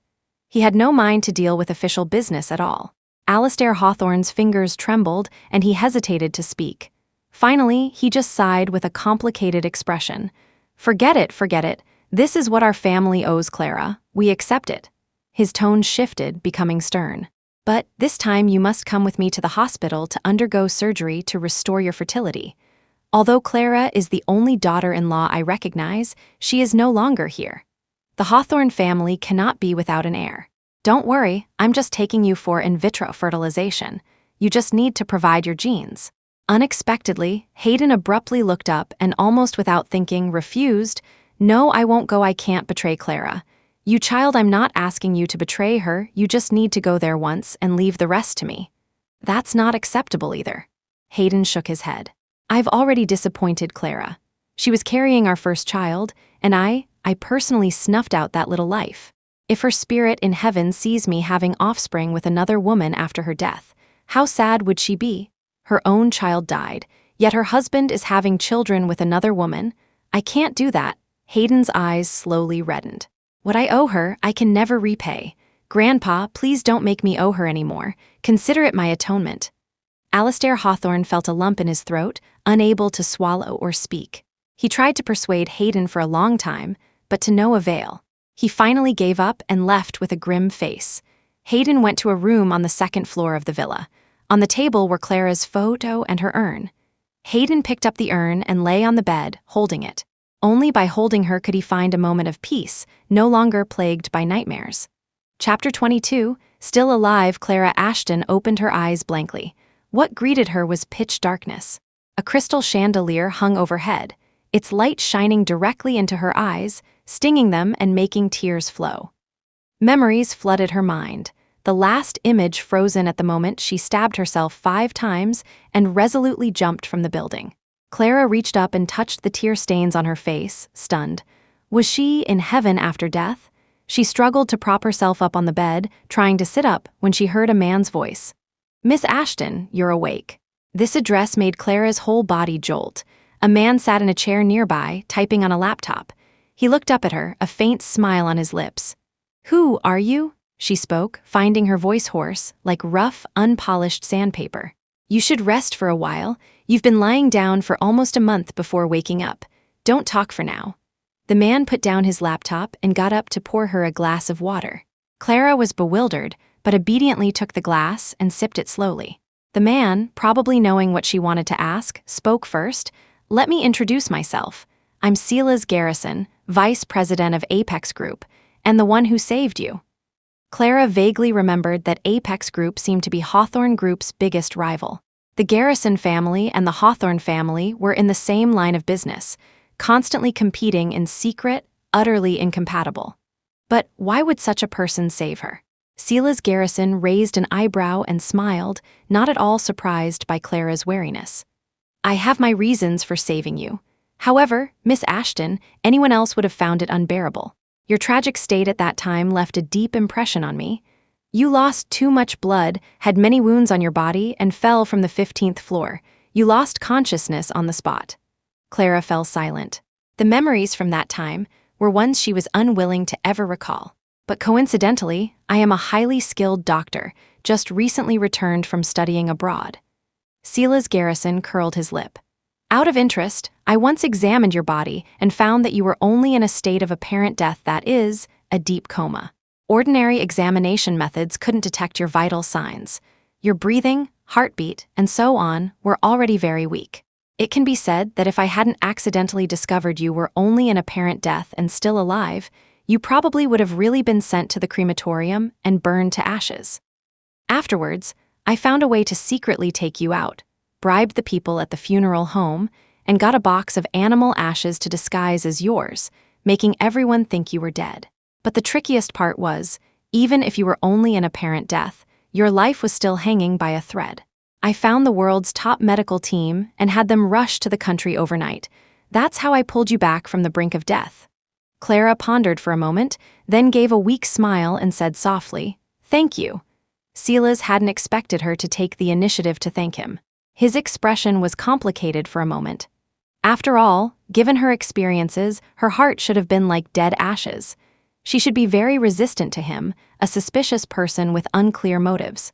Clara slowly said, word by word, "No matter what your reason, you saved me, thank you very much." To have a chance to start over, she was indeed very grateful. Her past life had been too terrible. Now she just wanted to truly live for herself once. The woman's face was pale, but her lips were as vibrant as fire. Even her sickly, makeup-free face was very beautiful, elegant. He wondered if that Hayden Hawthorne fellow had a screw loose, abandoning such a considerate wife for that tramp Leela Ashton. Silas Garrison chuckled sinisterly. Chapter 23. Promise the man Leela Ashton had been with after she fell into the sea was Silas Garrison. Silas was the second young master of the Garrison family. His older brother, Gideon Garrison, had always been suppressed by Hayden Hawthorne, and Hayden even held leverage over him, forcing Gideon to act cautiously and make huge concessions in contracts signed with the Hawthorne Group every year.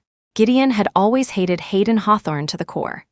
Silas, deeply loyal to his brother, learned everything and, upon returning from his studies abroad, tried every means to get close to people around Hayden, attempting to find Hayden's weakness. Silas's original goal was to find the person Hayden truly cared about and use that person to seize his lifeline. The entire Crestview city knew that Hayden doted on Leela and disregarded his own wife. So he naturally targeted Leela. Unexpectedly, Leela, seeing his handsome and wealthy appearance, had even tried to make a move on him. Hayden must have been blind to fall for such a shameless woman. Silas then discovered something very valuable. Through his constant probing, he found that Hayden Hawthorne might actually care about Clara Ashton. Although this inference seemed ridiculous, Silas's extensive experience in matters of the heart was enough to confirm this fact. Even if Hayden himself hadn't realized it, the emotions and reactions he inadvertently revealed couldn't lie. So, Silas changed his strategy. He instigated Leela to go back and antagonize Clara, then secretly waited for an opportunity. Unexpectedly, in a moment of inattention, Clara was bullied to the point of jumping off a building. Silas's eyes darkened. He couldn't quite describe the feeling in his heart. Whenever he looked at this weak but stubbornly strong woman, he felt a faint sense of pity. She was different from all the superficial women he had encountered before. "Don't thank me. You'd better think carefully about what to do after you recover." Clara tilted her head and thought for a moment. "I want to be a kindergarten teacher, teach little children. Then I'm afraid you'll need to rest in bed for another 6 months before you can leave." Silas looked at her playfully. "Your body is too weak right now. As for your wish, it's not too difficult to arrange.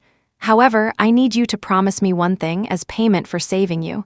Clara said seriously, "What is it? Please tell me. I won't tell you for now. Focus on recuperating. You can only help me when you're better. Hearing this, a warmth spread through Clara's heart. It had been a long time since anyone had been so kind to her, so patiently caring for her. A look of gratitude appeared on her face. Silas was stunned, a pang of an unknown emotion striking his heart. Clara Ashton, I'm just using you, but even if you knew, you wouldn't be angry with me, would you?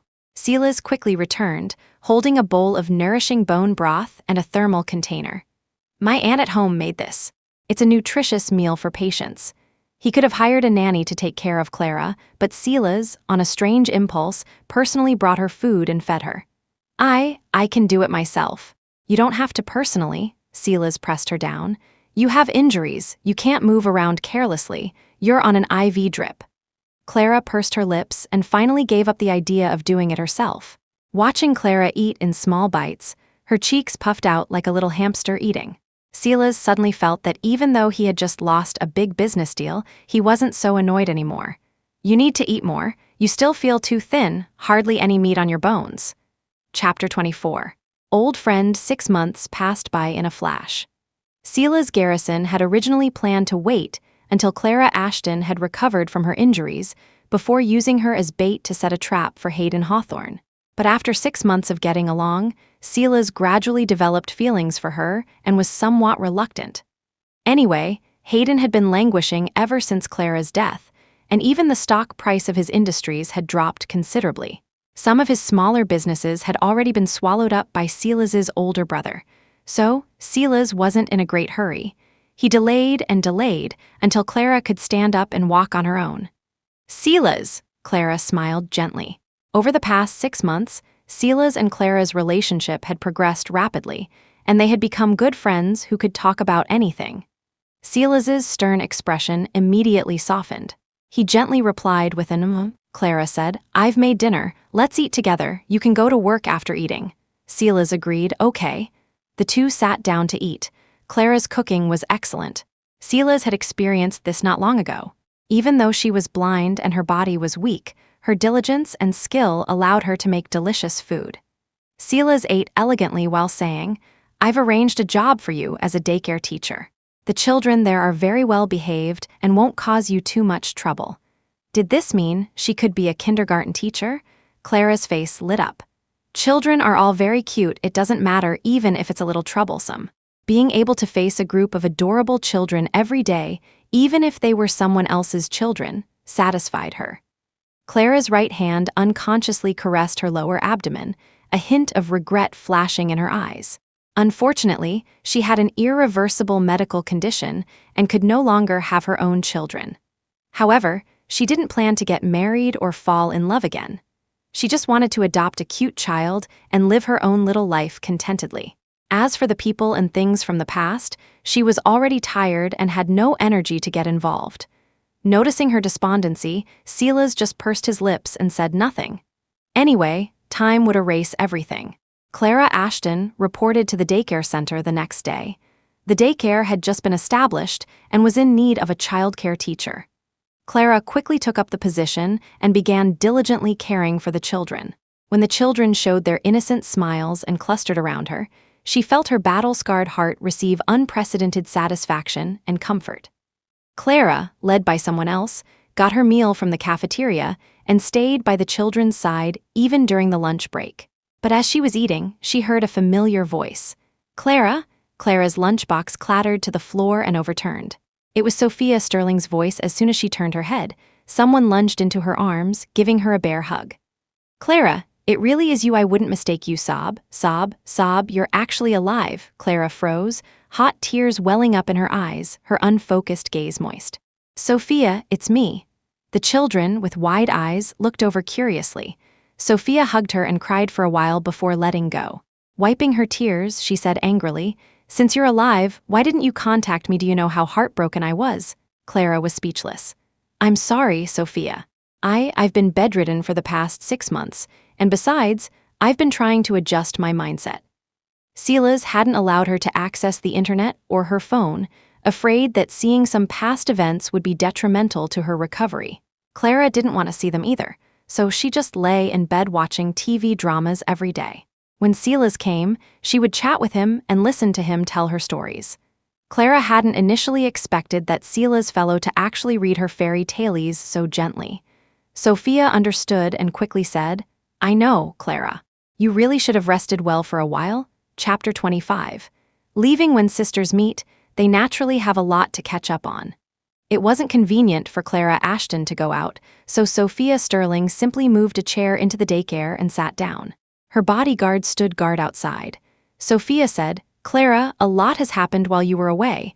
About the Ashton family, do you want to hear?" Clara was silent for a moment, then slowly asked, "Go ahead." That Hayden Hawthorne is simply insane. Sophia selectively recounted the things Hayden had done. Originally, she didn't want her good friend to recall unpleasant memories, but the Ashton family, no matter what, was her family. David and Helen were her parents. She had the right to know. Fortunately, Clara just let out a long sigh. "I know. Since they did bad things, they should be punished. Even my family can't be an exception. However, from the moment they disregarded my safety to favor Leela, we were no longer related. They were the ones who said they wanted to sever ties with her." Clara found that she had become much more detached now, her emotions no longer fluctuating as violently as before. Perhaps it was an epiphany. Sophia patted her shoulder and said with relief, "It's best that you've thought it through. I always felt they and Leela were a nest of vipers. I just didn't want to say it too harshly because of your feelings." Clara nodded, no longer dwelling on why Hayden's attitude had suddenly changed so drastically and why he had punished Leela. Whatever Hayden Hawthorne did had nothing to do with her anymore. He could once dote on Leela to the heavens, and now he could just as easily cast her into the dust without a second thought. It showed his cruelty and ruthlessness. "I'm here. Hayden Hawthorne won't find me, will he?" "No, he won't. I came here because a friend's child is fostered here, and I came to pick up the child. Otherwise, I wouldn't have run into you, Clara. Hayden doesn't have any children. Why would he come to a place like this?" Clara nodded, yet still felt a little uneasy. What if someone saw her face on her way to and from work? Clara thought for a moment and then said, "Sophia, I want to go abroad. Can you help me?" Sophia nodded. "That's not a bad idea. But that's Silas Garrison who saved you. I always feel he has ill intentions. Will he agree to let you leave?" Clara hesitated for a moment and sighed. "I don't know, but I think he'll agree. Silas is a good person, unlike Hayden Hawthorne. With their help, she could leave smoothly. But before leaving, she still had to fulfill her agreement with Silas." Clara called Silas Garrison. On the other end of the line, there was a moment of silence, then Silas's gentle voice came through. "All right, if you want to, I'll send you abroad." "Then, what about the agreement?" Silas continued to smile. "Why are you more anxious than I am to fulfill that agreement?" Don't worry, you've already fulfilled it." As long as Hayden Hawthorne continued to believe Clara Ashton was dead, he would certainly continue his downward spiral. Hayden Hawthorne, having lost Clara, was nothing more than a stray dog. A man who had lost his motivation and hope was no longer the renowned Mr. Hawthorne, the top figure in Crestview City. Furthermore, if Hayden discovered she was still alive, he would inevitably pull himself together and launch an even more ferocious counterattack. And Silas, in his heart, secretly hoped Clara could leave. Leave this city that had caused her so much pain, go to a place where no one knew her, and start a new life. "Clara Ashton, the condition I asked you to fulfill was for you to live well." Chapter 26. It's her Hayden Hawthorne got out of the car and arrived at a cemetery. He held a large bouquet of Clara Ashton's favorite flowers and approached her grave. "Clara, I've come to see you." The tall man sat on the earth, muttering about the recent events he had encountered. Alastair Hawthorne seemed to have completely lost hope in him, allowing Hayden's father to take charge of the family and manage its affairs again. If Hayden's father could have another son, his position as the Hawthorne family heir would be in jeopardy. But he didn't care. He was already tired of the deceitful struggles. Even in the dead of night, he would wonder when would Clara come to take him away. Living in this world, a world without Clara Ashton, held nothing worth cherishing. Hayden gently wiped the dust from the tombstone. He sat for a long time until Robert Bingley approached and said softly, "Mr. Hawthorne, it's time to leave. The plane is about to take off." Only then did Hayden pat the dust off his hands and stand up. He immediately spotted a familiar elderly figure not far from the grave. It was Mrs. Chen. Mr. Hawthorne, Mrs. Chen nodded, greeting him. After Clara's death and the fall of the Ashton family, Mrs. Chen had nowhere to go, so she decided to stay at the cemetery and tend to Clara's grave. Hayden also nodded, then slowly walked away. He took a chauffeured car to the airport, preparing to check in. This time, he was going to discuss an overseas business deal. The client was a financial magnate, an indispensable partner for the Hawthorne family. So, Hayden forced himself to cheer up and prepare for boarding. As he was taking out his documents, his gaze suddenly caught sight of someone's face, and he froze abruptly. Hayden stood there, rigid as a statue, his breath caught in his throat, staring at the figure in disbelief. It was Clara Ashton. How could it be her? Wasn't she dead? But having traced her photo day and night, Hayden would never forget that face, even in death. It was Clara Ashton. She was being escorted by Sophia Sterling and several bodyguards, preparing to board first class. With Sophia Sterling there, it further proved she was Clara Ashton. Hayden thrust the things in his hand into Robert Bingley's arms and strode forward quickly. He ran towards Clara at almost the fastest speed of his life, his heart pounding like a drum in his ears. The scene before him seemed to have lost all color. Only Clara was vibrant. Before Sophia Sterling could react, Hayden had already pulled Clara into his arms. "Clara, Clara," he growled, his grip so tight it felt as if he wanted to merge the woman into his very bones and blood. Nothing was more thrilling than regaining what was lost. Clara couldn't see, so at first she was confused why Sophia suddenly stopped talking. Then, the familiar male voice, ingrained in her very bones, reached her ears. Clara froze, taking a full 3 seconds to react. She quickly began to struggle, trying to break free from Hayden's embrace. "Sir, please compose yourself and let go of me.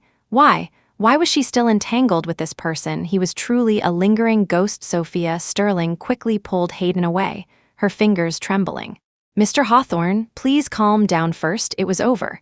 All Sophia could think was, given Hayden's madness, Clara would definitely not be able to leave now. Chapter 27, pleading. "Clara, come back with me, okay?" Hayden Hawthorne desperately held onto Clara Ashton's struggling hands, his tones soft and humble. "Let's go back and talk." "Get lost," Clara shouted through gritted teeth. People in the airport turned their gazes towards them. Their commotion quickly alerted security. A security guard hurried over, ready to reprimand Hayden, but Hayden looked up and met his gaze coldly. The guard shivered. "Mr. Hawthorne," Hayden said faintly, "tell the airport staff not to let this young lady board." "Oh, okay." He was actually preventing her from boarding. Clara's eyes widened in disbelief upon hearing this, and she laughed in anger. "Hayden Hawthorne, are you trying to force me to die again?" Hayden's hand faltered. He lowered his phoenix eyes, concealing the pain in them.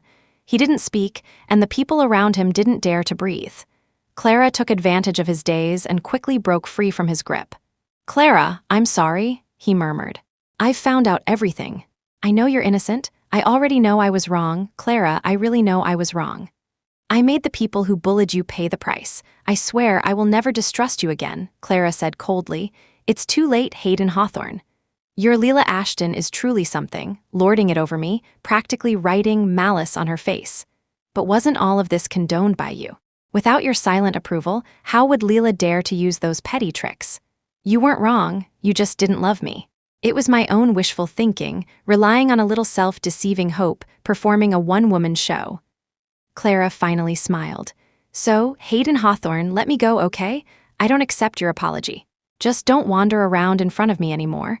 I just want to live the rest of my life peacefully." Hayden closed his eyes. Every word Clara said was like a knife stabbing his heart, making it bleed profusely. He could only say helplessly, "No, I won't let you go, Clara, don't go abroad, okay?"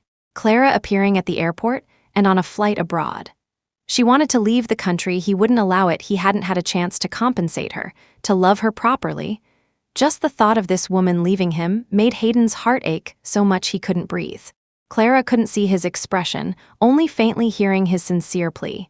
But she showed no emotion, took 2 steps back, and said softly to the side, "Sophia, let's go back."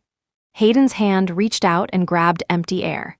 He wanted to speak, but hesitated, only able to watch helplessly as Clara and Sophia left the airport. Wait a little longer. He was afraid if he pushed too hard, his little woman would be at a loss.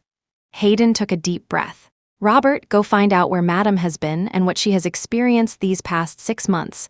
Chapter 28. Confrontation. Clara, what should we do? If Hayden Hawthorne refuses to let you go, on the way back, Sophia Sterling said anxiously, I can try to use the Sterling family's connections to secretly send you abroad. Clara Ashton shook her head and patted her arm. Sophia, thank you, but it's not necessary. I only wanted to go abroad to avoid further complications. Now that I've run into Hayden, there's no need to go abroad anymore. They returned to the daycare. Sophia saw a tall, handsome man standing in the classroom. The man turned around, his worried expression turning into a faint delight. Clara, you're back. It was Silas Garrison. Clara's eyelashes fluttered. Silas, why are you here? Didn't you have something to attend to? I heard from the bodyguards that Hayden Hawthorne found you. I was a little worried, Silas said, his tone heavy and also tinged with a nervousness he himself hadn't noticed. Clara said faintly, It's okay, I'm already a dead person. Besides, in public, he can't do anything to me. Ever since Silas had stolen her body, he had arranged everything. Clara Ashton, the eldest young mistress of the Ashton family, had died by jumping off a building. The current Clara Ashton was an orphan with the same name. As long as you're okay. Silas, seeing she showed no signs of changing her mind, felt his heart settle. He suddenly said, Clara, there's something on your hair. Clara tilted her head, letting Silas's hand move through her hair, picking something out. The two were very close, almost face to face. Silas reached out and stroked Clara's hair. From a distance, it looked as if the two were embracing. Not far away, Hayden Hawthorne rushed over and saw this scene. His eyes were bloodshot, almost bursting from their sockets. He strode forward and forcefully pulled Silas away. His fists clenched with a crackling sound, and he threw a punch without hesitation, aiming straight for Silas's face. Silas agilely dodged to the side, then firmly grabbed Hayden's wrist. Silas's tone was icy. Mr. Hawthorne, what is the meaning of this? Hayden's eyes were deep and cold, as if a chilling light was shooting out. Let go, you don't want the Garrison family anymore? Silas, Clara Ashton is my wife. What do you mean by touching her? Ah, is that so? As everyone knows, the eldest young mistress of the Ashton family jumped to her death long ago. Silas smiled faintly, not at all concerned that his words would make Hayden's face even darker.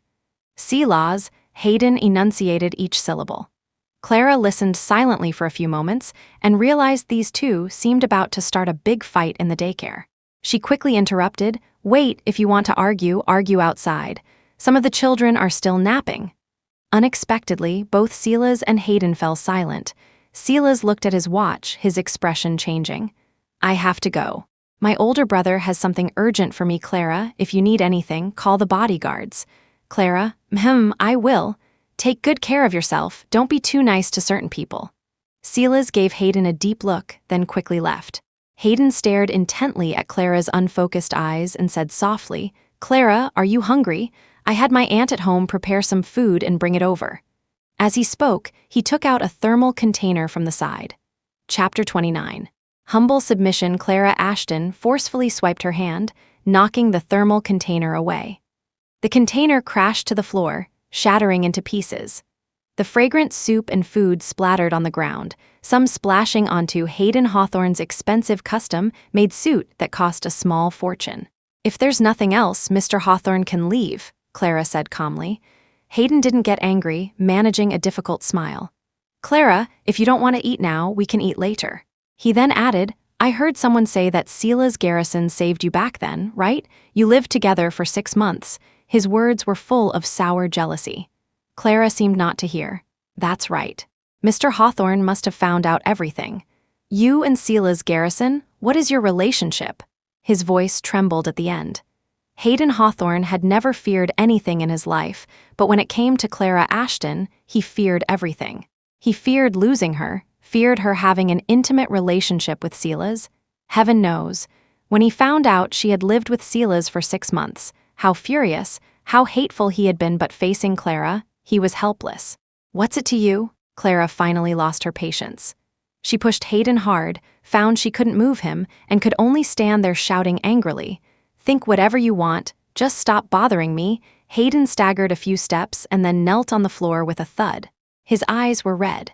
Clara, I was wrong, I'm sorry. Can you forgive me?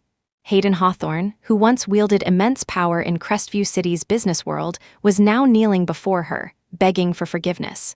Did Sophia Sterling tell you? I made Leela Ashton and the Ashton family pay the price. I avenged you. I didn't spare anyone who bullied you. I've been thinking about you these past 6 months. I miss you so much at night I can't sleep, suffering from insomnia night after night. I told Grandpa that I won't marry anyone but you in this lifetime. For you, I'm willing to give up the position of Hawthorne family heir. Without the Hawthorne family, I can start over, but if it's not you, I won't marry. Clara, I hate myself for only realizing my true feelings now. I love you. Hayden knelt on the ground, tightly clutching the hem of Clara's clothes, saying word by word. Clara was silent for a moment, then sighed softly. What's the point, Hayden Hawthorne? It's too late. It's all in the past. Besides, some wounds, no matter how you try to mend them, have already left scars. Hayden stared at her fixedly, tracing every inch of her face. I had Leela cut off the skin that belonged to you. I've been paying the hospital to preserve it, frozen in the hospital warehouse. Clara, I will protect you well, dote on you. But promise me, let's go get the skin grafted back first, okay? The old Hayden Hawthorne had never spoken so many words at once, nor had he ever spoken to anyone with such a humble demeanor. But he didn't care. As long as Clara could feel a little better, he was willing to do anything for her. He owed her so much. Clara's eyelashes fluttered, and her hand couldn't help but touch the parts of her body where skin had been removed, ugly and with permanent surgical scars. She had to admit she was a little tempted. For the past 6 months, Silas had been trying to find a suitable skin donor for her. Unfortunately, he had found nothing. It was too difficult. Even though Clara's heart was now as calm as still water, and she only wanted to live a simple life, she was still a woman. Women all love beauty. Besides, that was originally her own skin. It was indeed right and proper to have it grafted back. After much thought, Clara finally nodded and agreed. Hayden was overjoyed. I'll have Robert Bingley arrange the surgery immediately. Chapter 30. Skin regrafting using the surgery as an excuse, Hayden Hawthorne openly stayed by Clara Ashton's side. Clara, it's time to take your medicine. After Hayden took Clara for a full-body checkup, the doctor prescribed a lot of medication. Clara's body was already at its limit, relying on expensive imported drugs to stay alive. Hayden brought a glass of warm water, carefully blew on it to cool it, and then held it to Clara's lips. Clara frowned. It's too bitter, I don't want to drink it. Be good. After this dose, we'll go for the surgery, Hayden said gently. After you take the medicine, I'll buy you ice cream. Regarding Hayden treating her like a child, Clara just sneered, grabbed the medicine, and swallowed it whole. She stood up, let's go. Hayden carefully reached out, wanting to hold her hand, but she ruthlessly threw it away. Hayden smiled bitterly. Clara, I'm afraid you'll fall. You can't see. It's better if you hold on to me. Clara pursed her lips and grabbed the clothes of the bodyguard next to Hayden. The bodyguard, receiving a sharp glare from Hayden, shivered. Clara was taken to the hospital, the very same one where she had undergone the skin graft before, but times had changed. Now, no one dared to provoke Clara. The surgeons performing her operation were all sweating profusely. Fortunately, the surgery was very successful. Mr. Hawthorne, Miss Ashton's surgery was a great success. Next, we need to pay attention to a few things. Post-operative care, a light diet, avoid tobacco, alcohol, and spicy food. Hayden listened attentively, silently memorizing everything. In the hospital room, separated by a wall, Clara couldn't help but touch her body. Smooth, warm skin. Her nose tingled and tears, long unshed, fell. In the past 6 months, she hadn't cried again, but now she did. Simply because she had finally gotten back what was hers. Clara, why are you crying? Are you not feeling well? No. Hayden hurriedly brought a hot towel and wiped her face. Then he washed the towel again and gently wiped her body. The warm towel on her face was so comfortable that Clara almost fell asleep. After Hayden finished everything, he stared blankly at Clara's vacant eyes.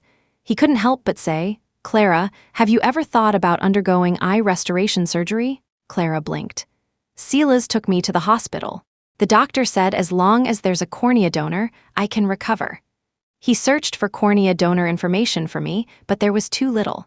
Besides, there are so many blind people in the world. Everyone needs corneas. Why give one to a useless person like me? Hayden frowned. You're not useless, you're the best wife in the world. Clara smiled. But I'm not the best mother in the world. For a moment, silence filled the entire hospital room. Hayden felt as if something incredibly heavy was stuck in his throat. I'm sorry, Clara. I promise I will find the best medical conditions for you. When your body recovers, you can have other children. About Joy, I'm very sad, Clara. I'm sorry.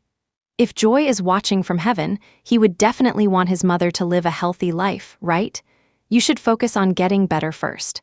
You can still have your own children. Clara shook her head and turned away, closing her eyes. What she didn't tell him was that she didn't have much time left. Clara knew her own body. Worn out, weak. Plus, that time Silas took her to the hospital. His hesitant, unspoken glances. She knew it all in her heart, but she didn't want to say it out loud and make everyone sad. At least in the end, Silas and Sophia still cared about her. That was enough. Chapter 31. Fireworks after Clara Ashton's surgery, she continued to work at the daycare center. The work at the daycare wasn't busy, and she genuinely loved children, so she stayed. Clara, I brought gifts for you and the children. As soon as Sophia Sterling entered, she ran to Clara and happily pushed a box of cream cake into her arms. Sophia, you scared me, Clara said helplessly. The children were also startled by Sophia's sudden appearance. One child even shouted, "Pretty sister. Oh, so good." Sophia was overjoyed. She took out the items in her other hand, a large bag of snacks and small building block toys. I've prepared gifts for the children too.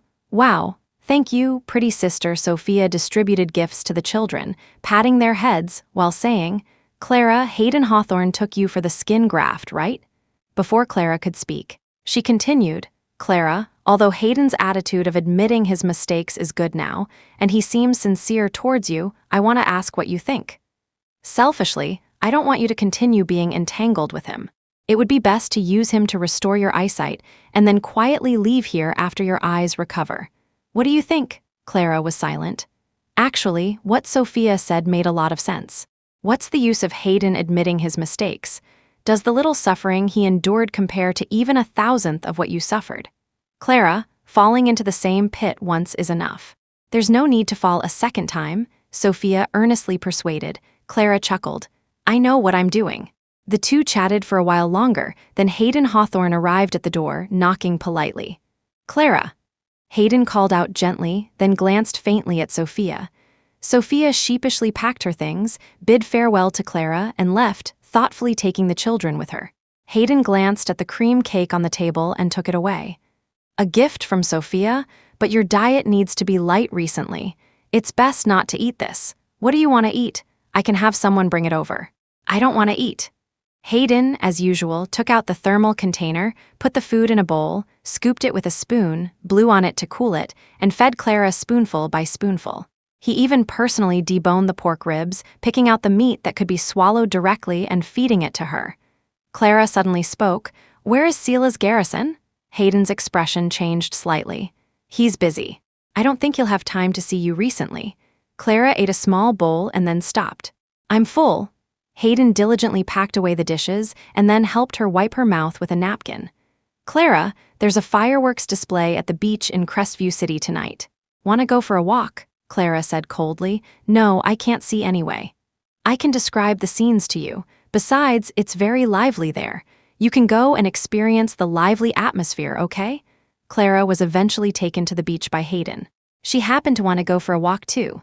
In the evening, the sound of fireworks exploding in the sky and people's cheers filled the air.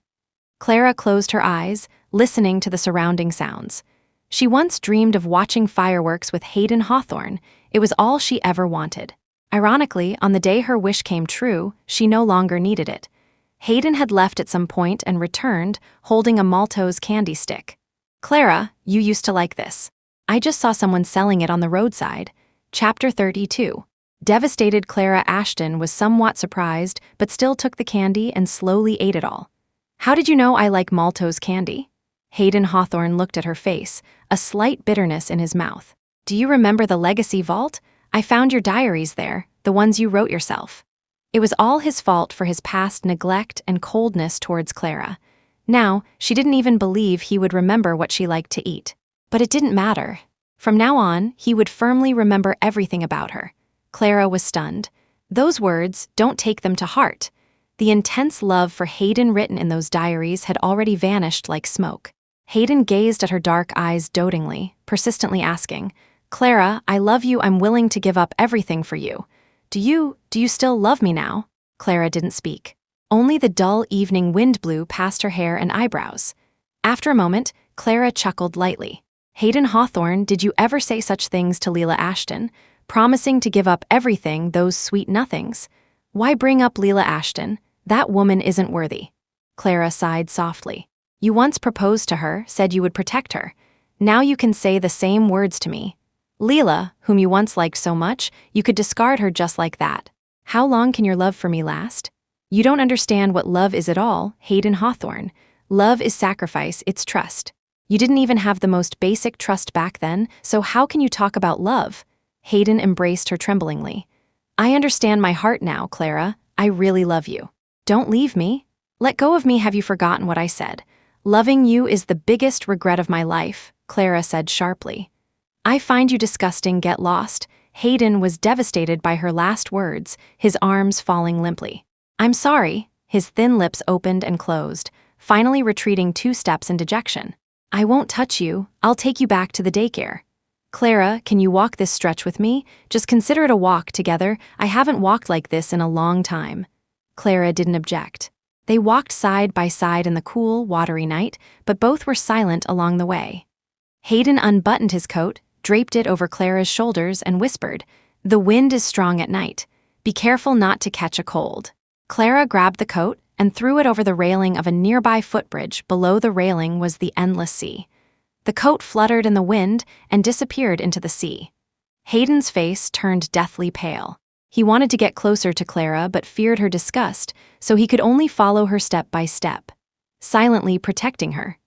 After taking Clara back, he personally went to the bathroom, filled the tub with hot water, and constantly tested the water temperature with his hand.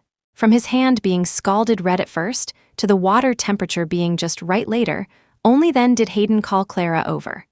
After confirming Clara could bathe by herself, he slowly left and made a call in the hallway. "Hello, Leela's Garrison, I have something to tell you." Chapter 33, donating corneas. In the early morning, after Clara Ashton woke up, she heard Leela's Garrison's voice. "Awake!" Clara blinked. This scene was strikingly similar to when she first woke up after her apparent death. Leela said, "I have good news for you. Someone is donating corneas. You can have surgery and regain your sight." "Didn't I tell you? I don't need it anymore." Clara struggled to get up, nimbly putting on her clothes. "I've long gotten used to it. It's not inconvenient at all. Besides, I don't have much time left anyway. I'm going to donate my body after I die." The room instantly fell silent, with only the sound of their 2 breaths. Leela spoke with some annoyance. "I told you, don't overthink it, your body can be healed, it's just weakness. Is it necessary to be so pessimistic?" Clara, however, knew she wasn't being pessimistic. Her organs were already failing. Even if she donated, there wouldn't be many useful organs. "Didn't you have family trouble and need to be busy? How do you have time to come back and take me to the hospital?" "It's temporarily dealt with. I freed up some time to rest." Leela grabbed Clara's hand. "I will supervise your recovery properly later. Also, the cornea donor specifically named you. They won't donate to anyone else. This time, you have to take this chance even if you don't want to. The person has already signed the papers and is preparing for surgery." Clara's eyelids twitched. For some reason, her heart suddenly trembled. "Who is it, donating specifically to me? Isn't the eldest young mistress of the Ashton family publicly known as someone who died by jumping off a building 6 months ago? Who would donate corneas for me?" What Clara couldn't see was that Leela's showed a very complicated expression and vaguely prevaricated. "I don't know. Maybe you'll find out when you go." Lying in the operating room, Clara's mood was very calm. Underneath the calmness, there was a faint sense of anticipation. When she regained her sight, perhaps she could take a good look at Leela's appearance, see Sophia Sterling again, see the world. Also, she needed to properly thank that anonymous donor. She didn't know how much time had passed.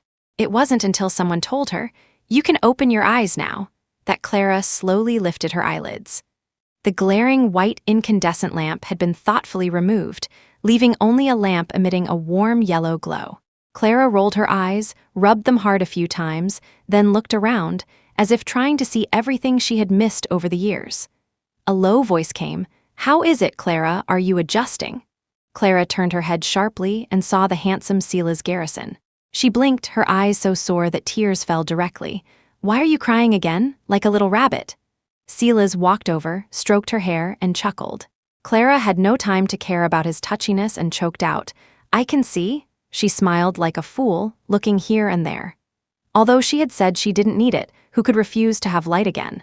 After wandering around the hospital room a few times, Clara saw a nurse walking in and went up to ask, "Excuse me, is the mysterious person who donated corneas to me still in the hospital?" The nurse glanced at her. "You don't know, Mr. Hawthorne donated them. He's in the next room right now." Clara was suddenly stunned, her expression dazed, full of disbelief. "Hayden Hawthorne?" She grabbed the nurse's sleeve. Yes, how many Mr. Hawthornes are there in Crestview City? Chapter 34. Giving it back to her, Clara Ashton arrived outside Hayden Hawthorne's operating room, her expression complicated. She saw Hayden, his eyes wrapped in bandages, slightly tilting his head, smiling at her. "Why did you do this?" After a moment of silence, Clara asked. "Because I love you. This is what I owe you." These eyes of Clara's had gone blind because of Hayden.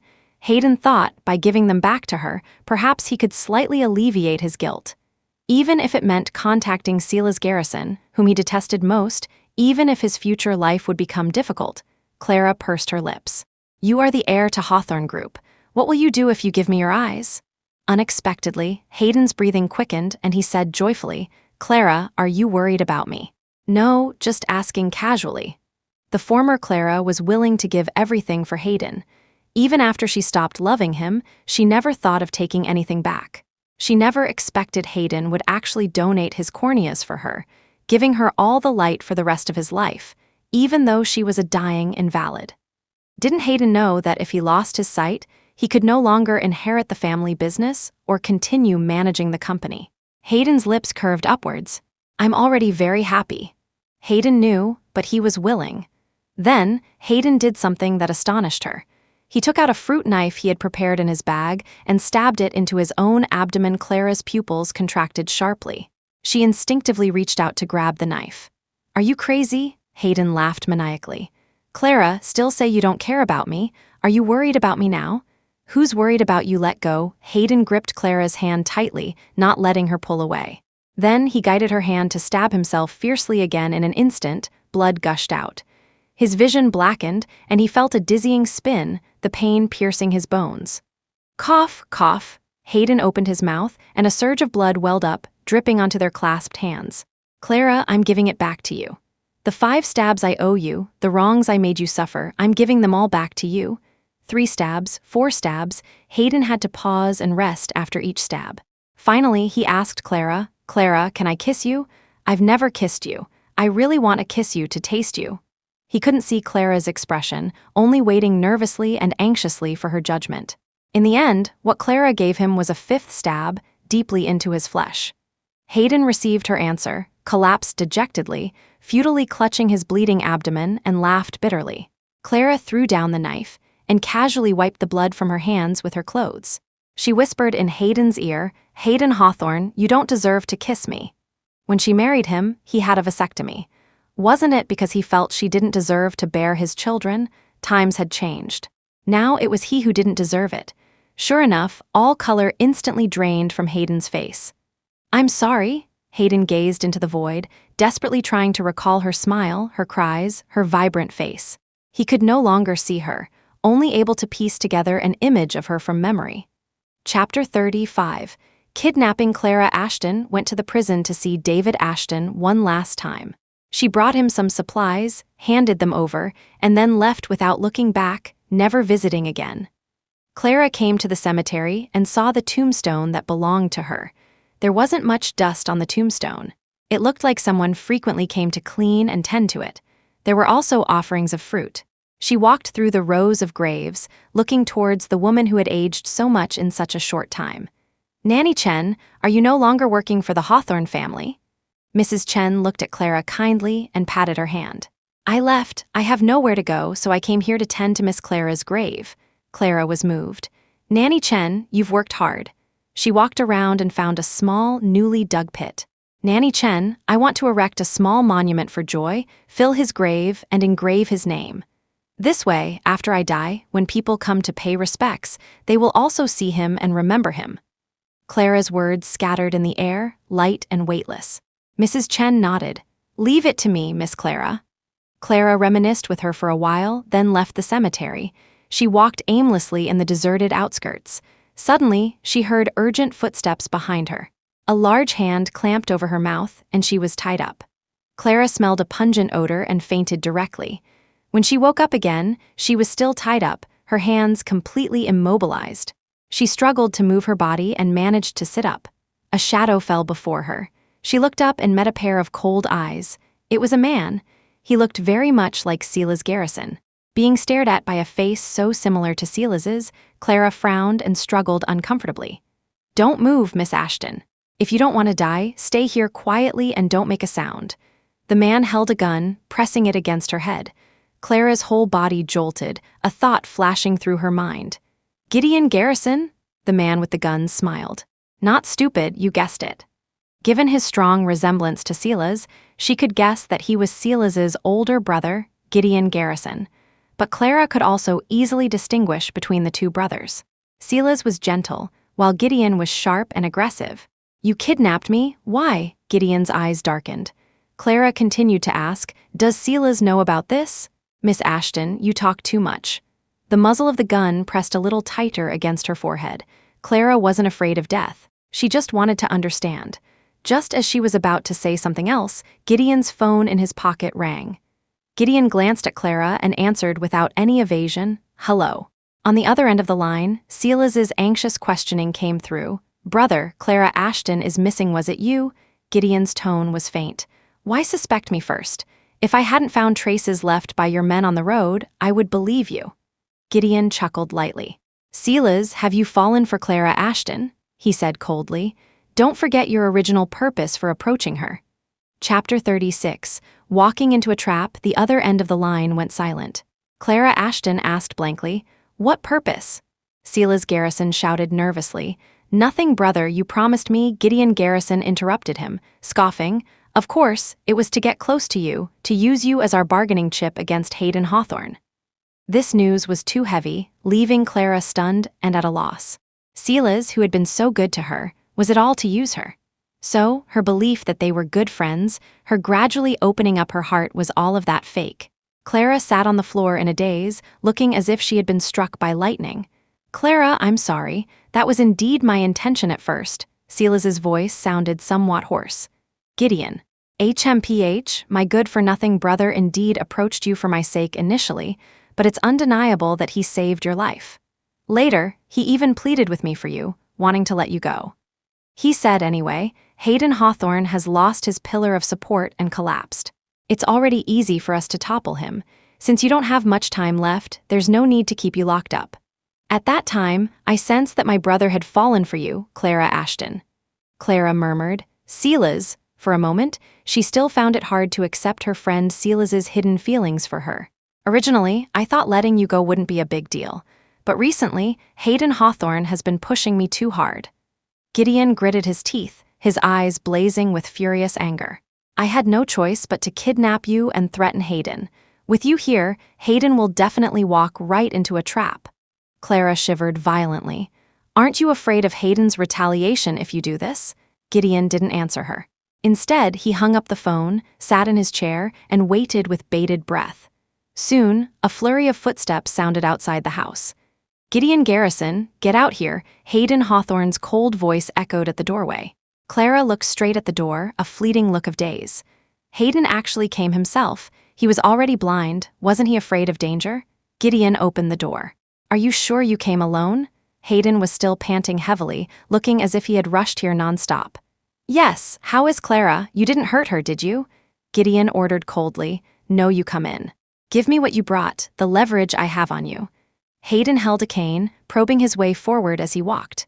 He was also holding a stack of documents. Seeing that stack of documents, Gideon's breathing noticeably quickened. Just as Gideon was about to reach for the documents, the piercing sound of police sirens and countless footsteps came from outside the door. Gideon's face instantly turned as black as the bottom of a pot. He gritted his teeth. "Hayden Hawthorne, are you tired of living?" A police officer raised his gun and shot Gideon in the leg. Gideon fell with a thud, losing his ability to move. He stared at Hayden's face with hatred, knowing his actions were exposed. He gave a strange smile. "Hayden Hawthorne, don't you treasure your woman very much?" Hayden, hearing his words, sensed something was wrong. Gideon used his last bit of strength, raised his hand, and fired a shot at Clara. At that moment, Clara's world froze. All that remained was the image of Hayden lunging towards her.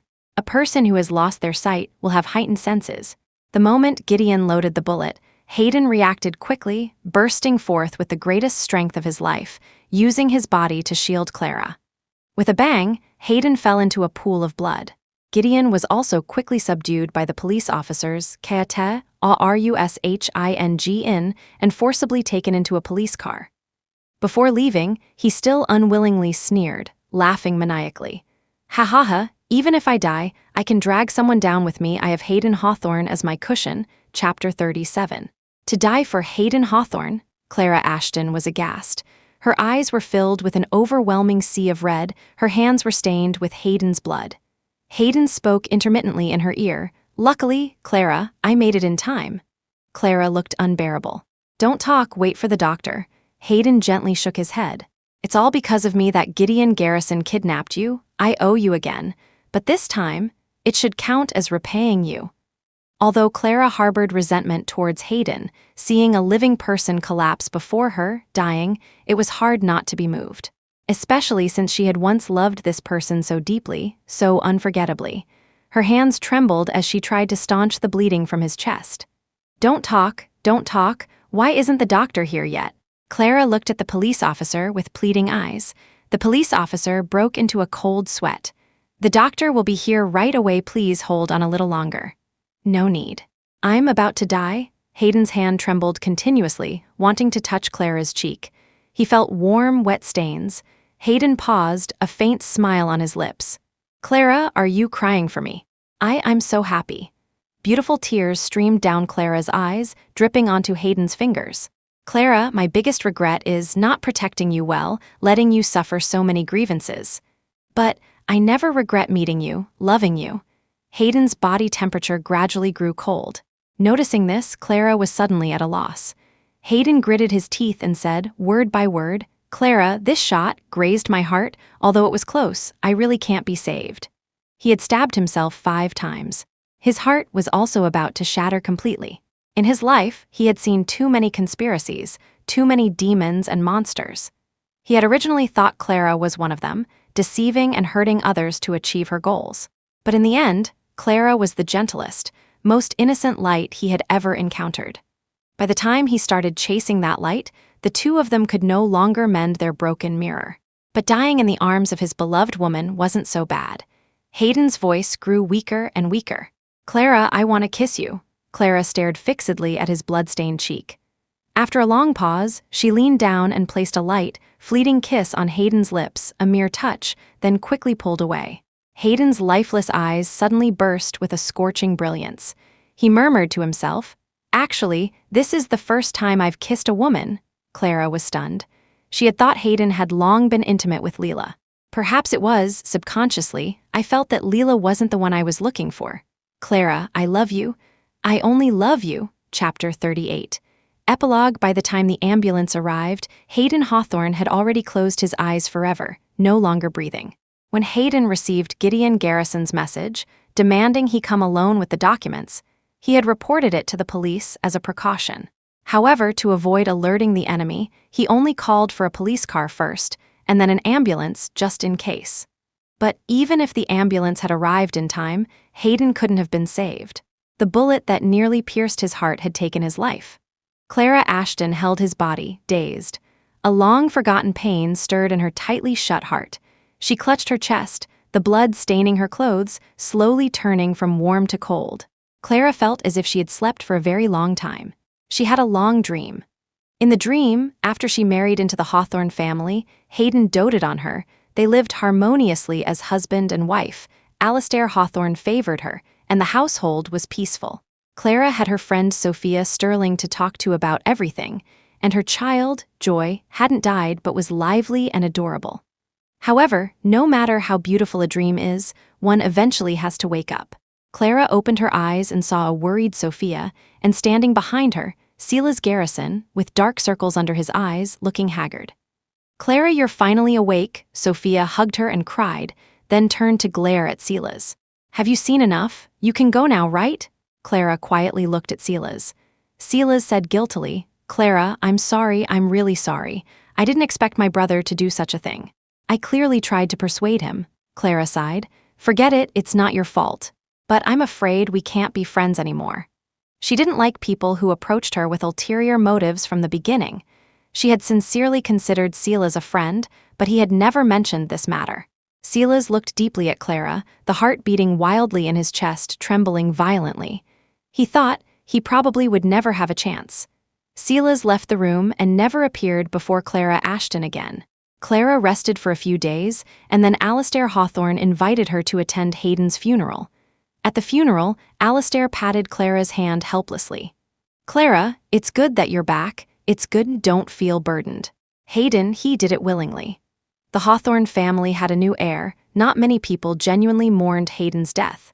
Alastair Hawthorne suddenly asked her, "About your things?" Hayden left quite a few. "Do you want to take them?" Clara shook her head, refusing. "I will leave the country and not come back." She paused, then a faint smile touched her lips. "Maybe I'll go traveling, clear my head." Alastair Hawthorne didn't try to persuade her further. He helped her arrange all her affairs and sent her abroad. Clara thus began her journey around the world, carrying Hayden Hawthorne's urn. Sometimes, Clara herself didn't know whether she loved or hated Hayden, or perhaps both.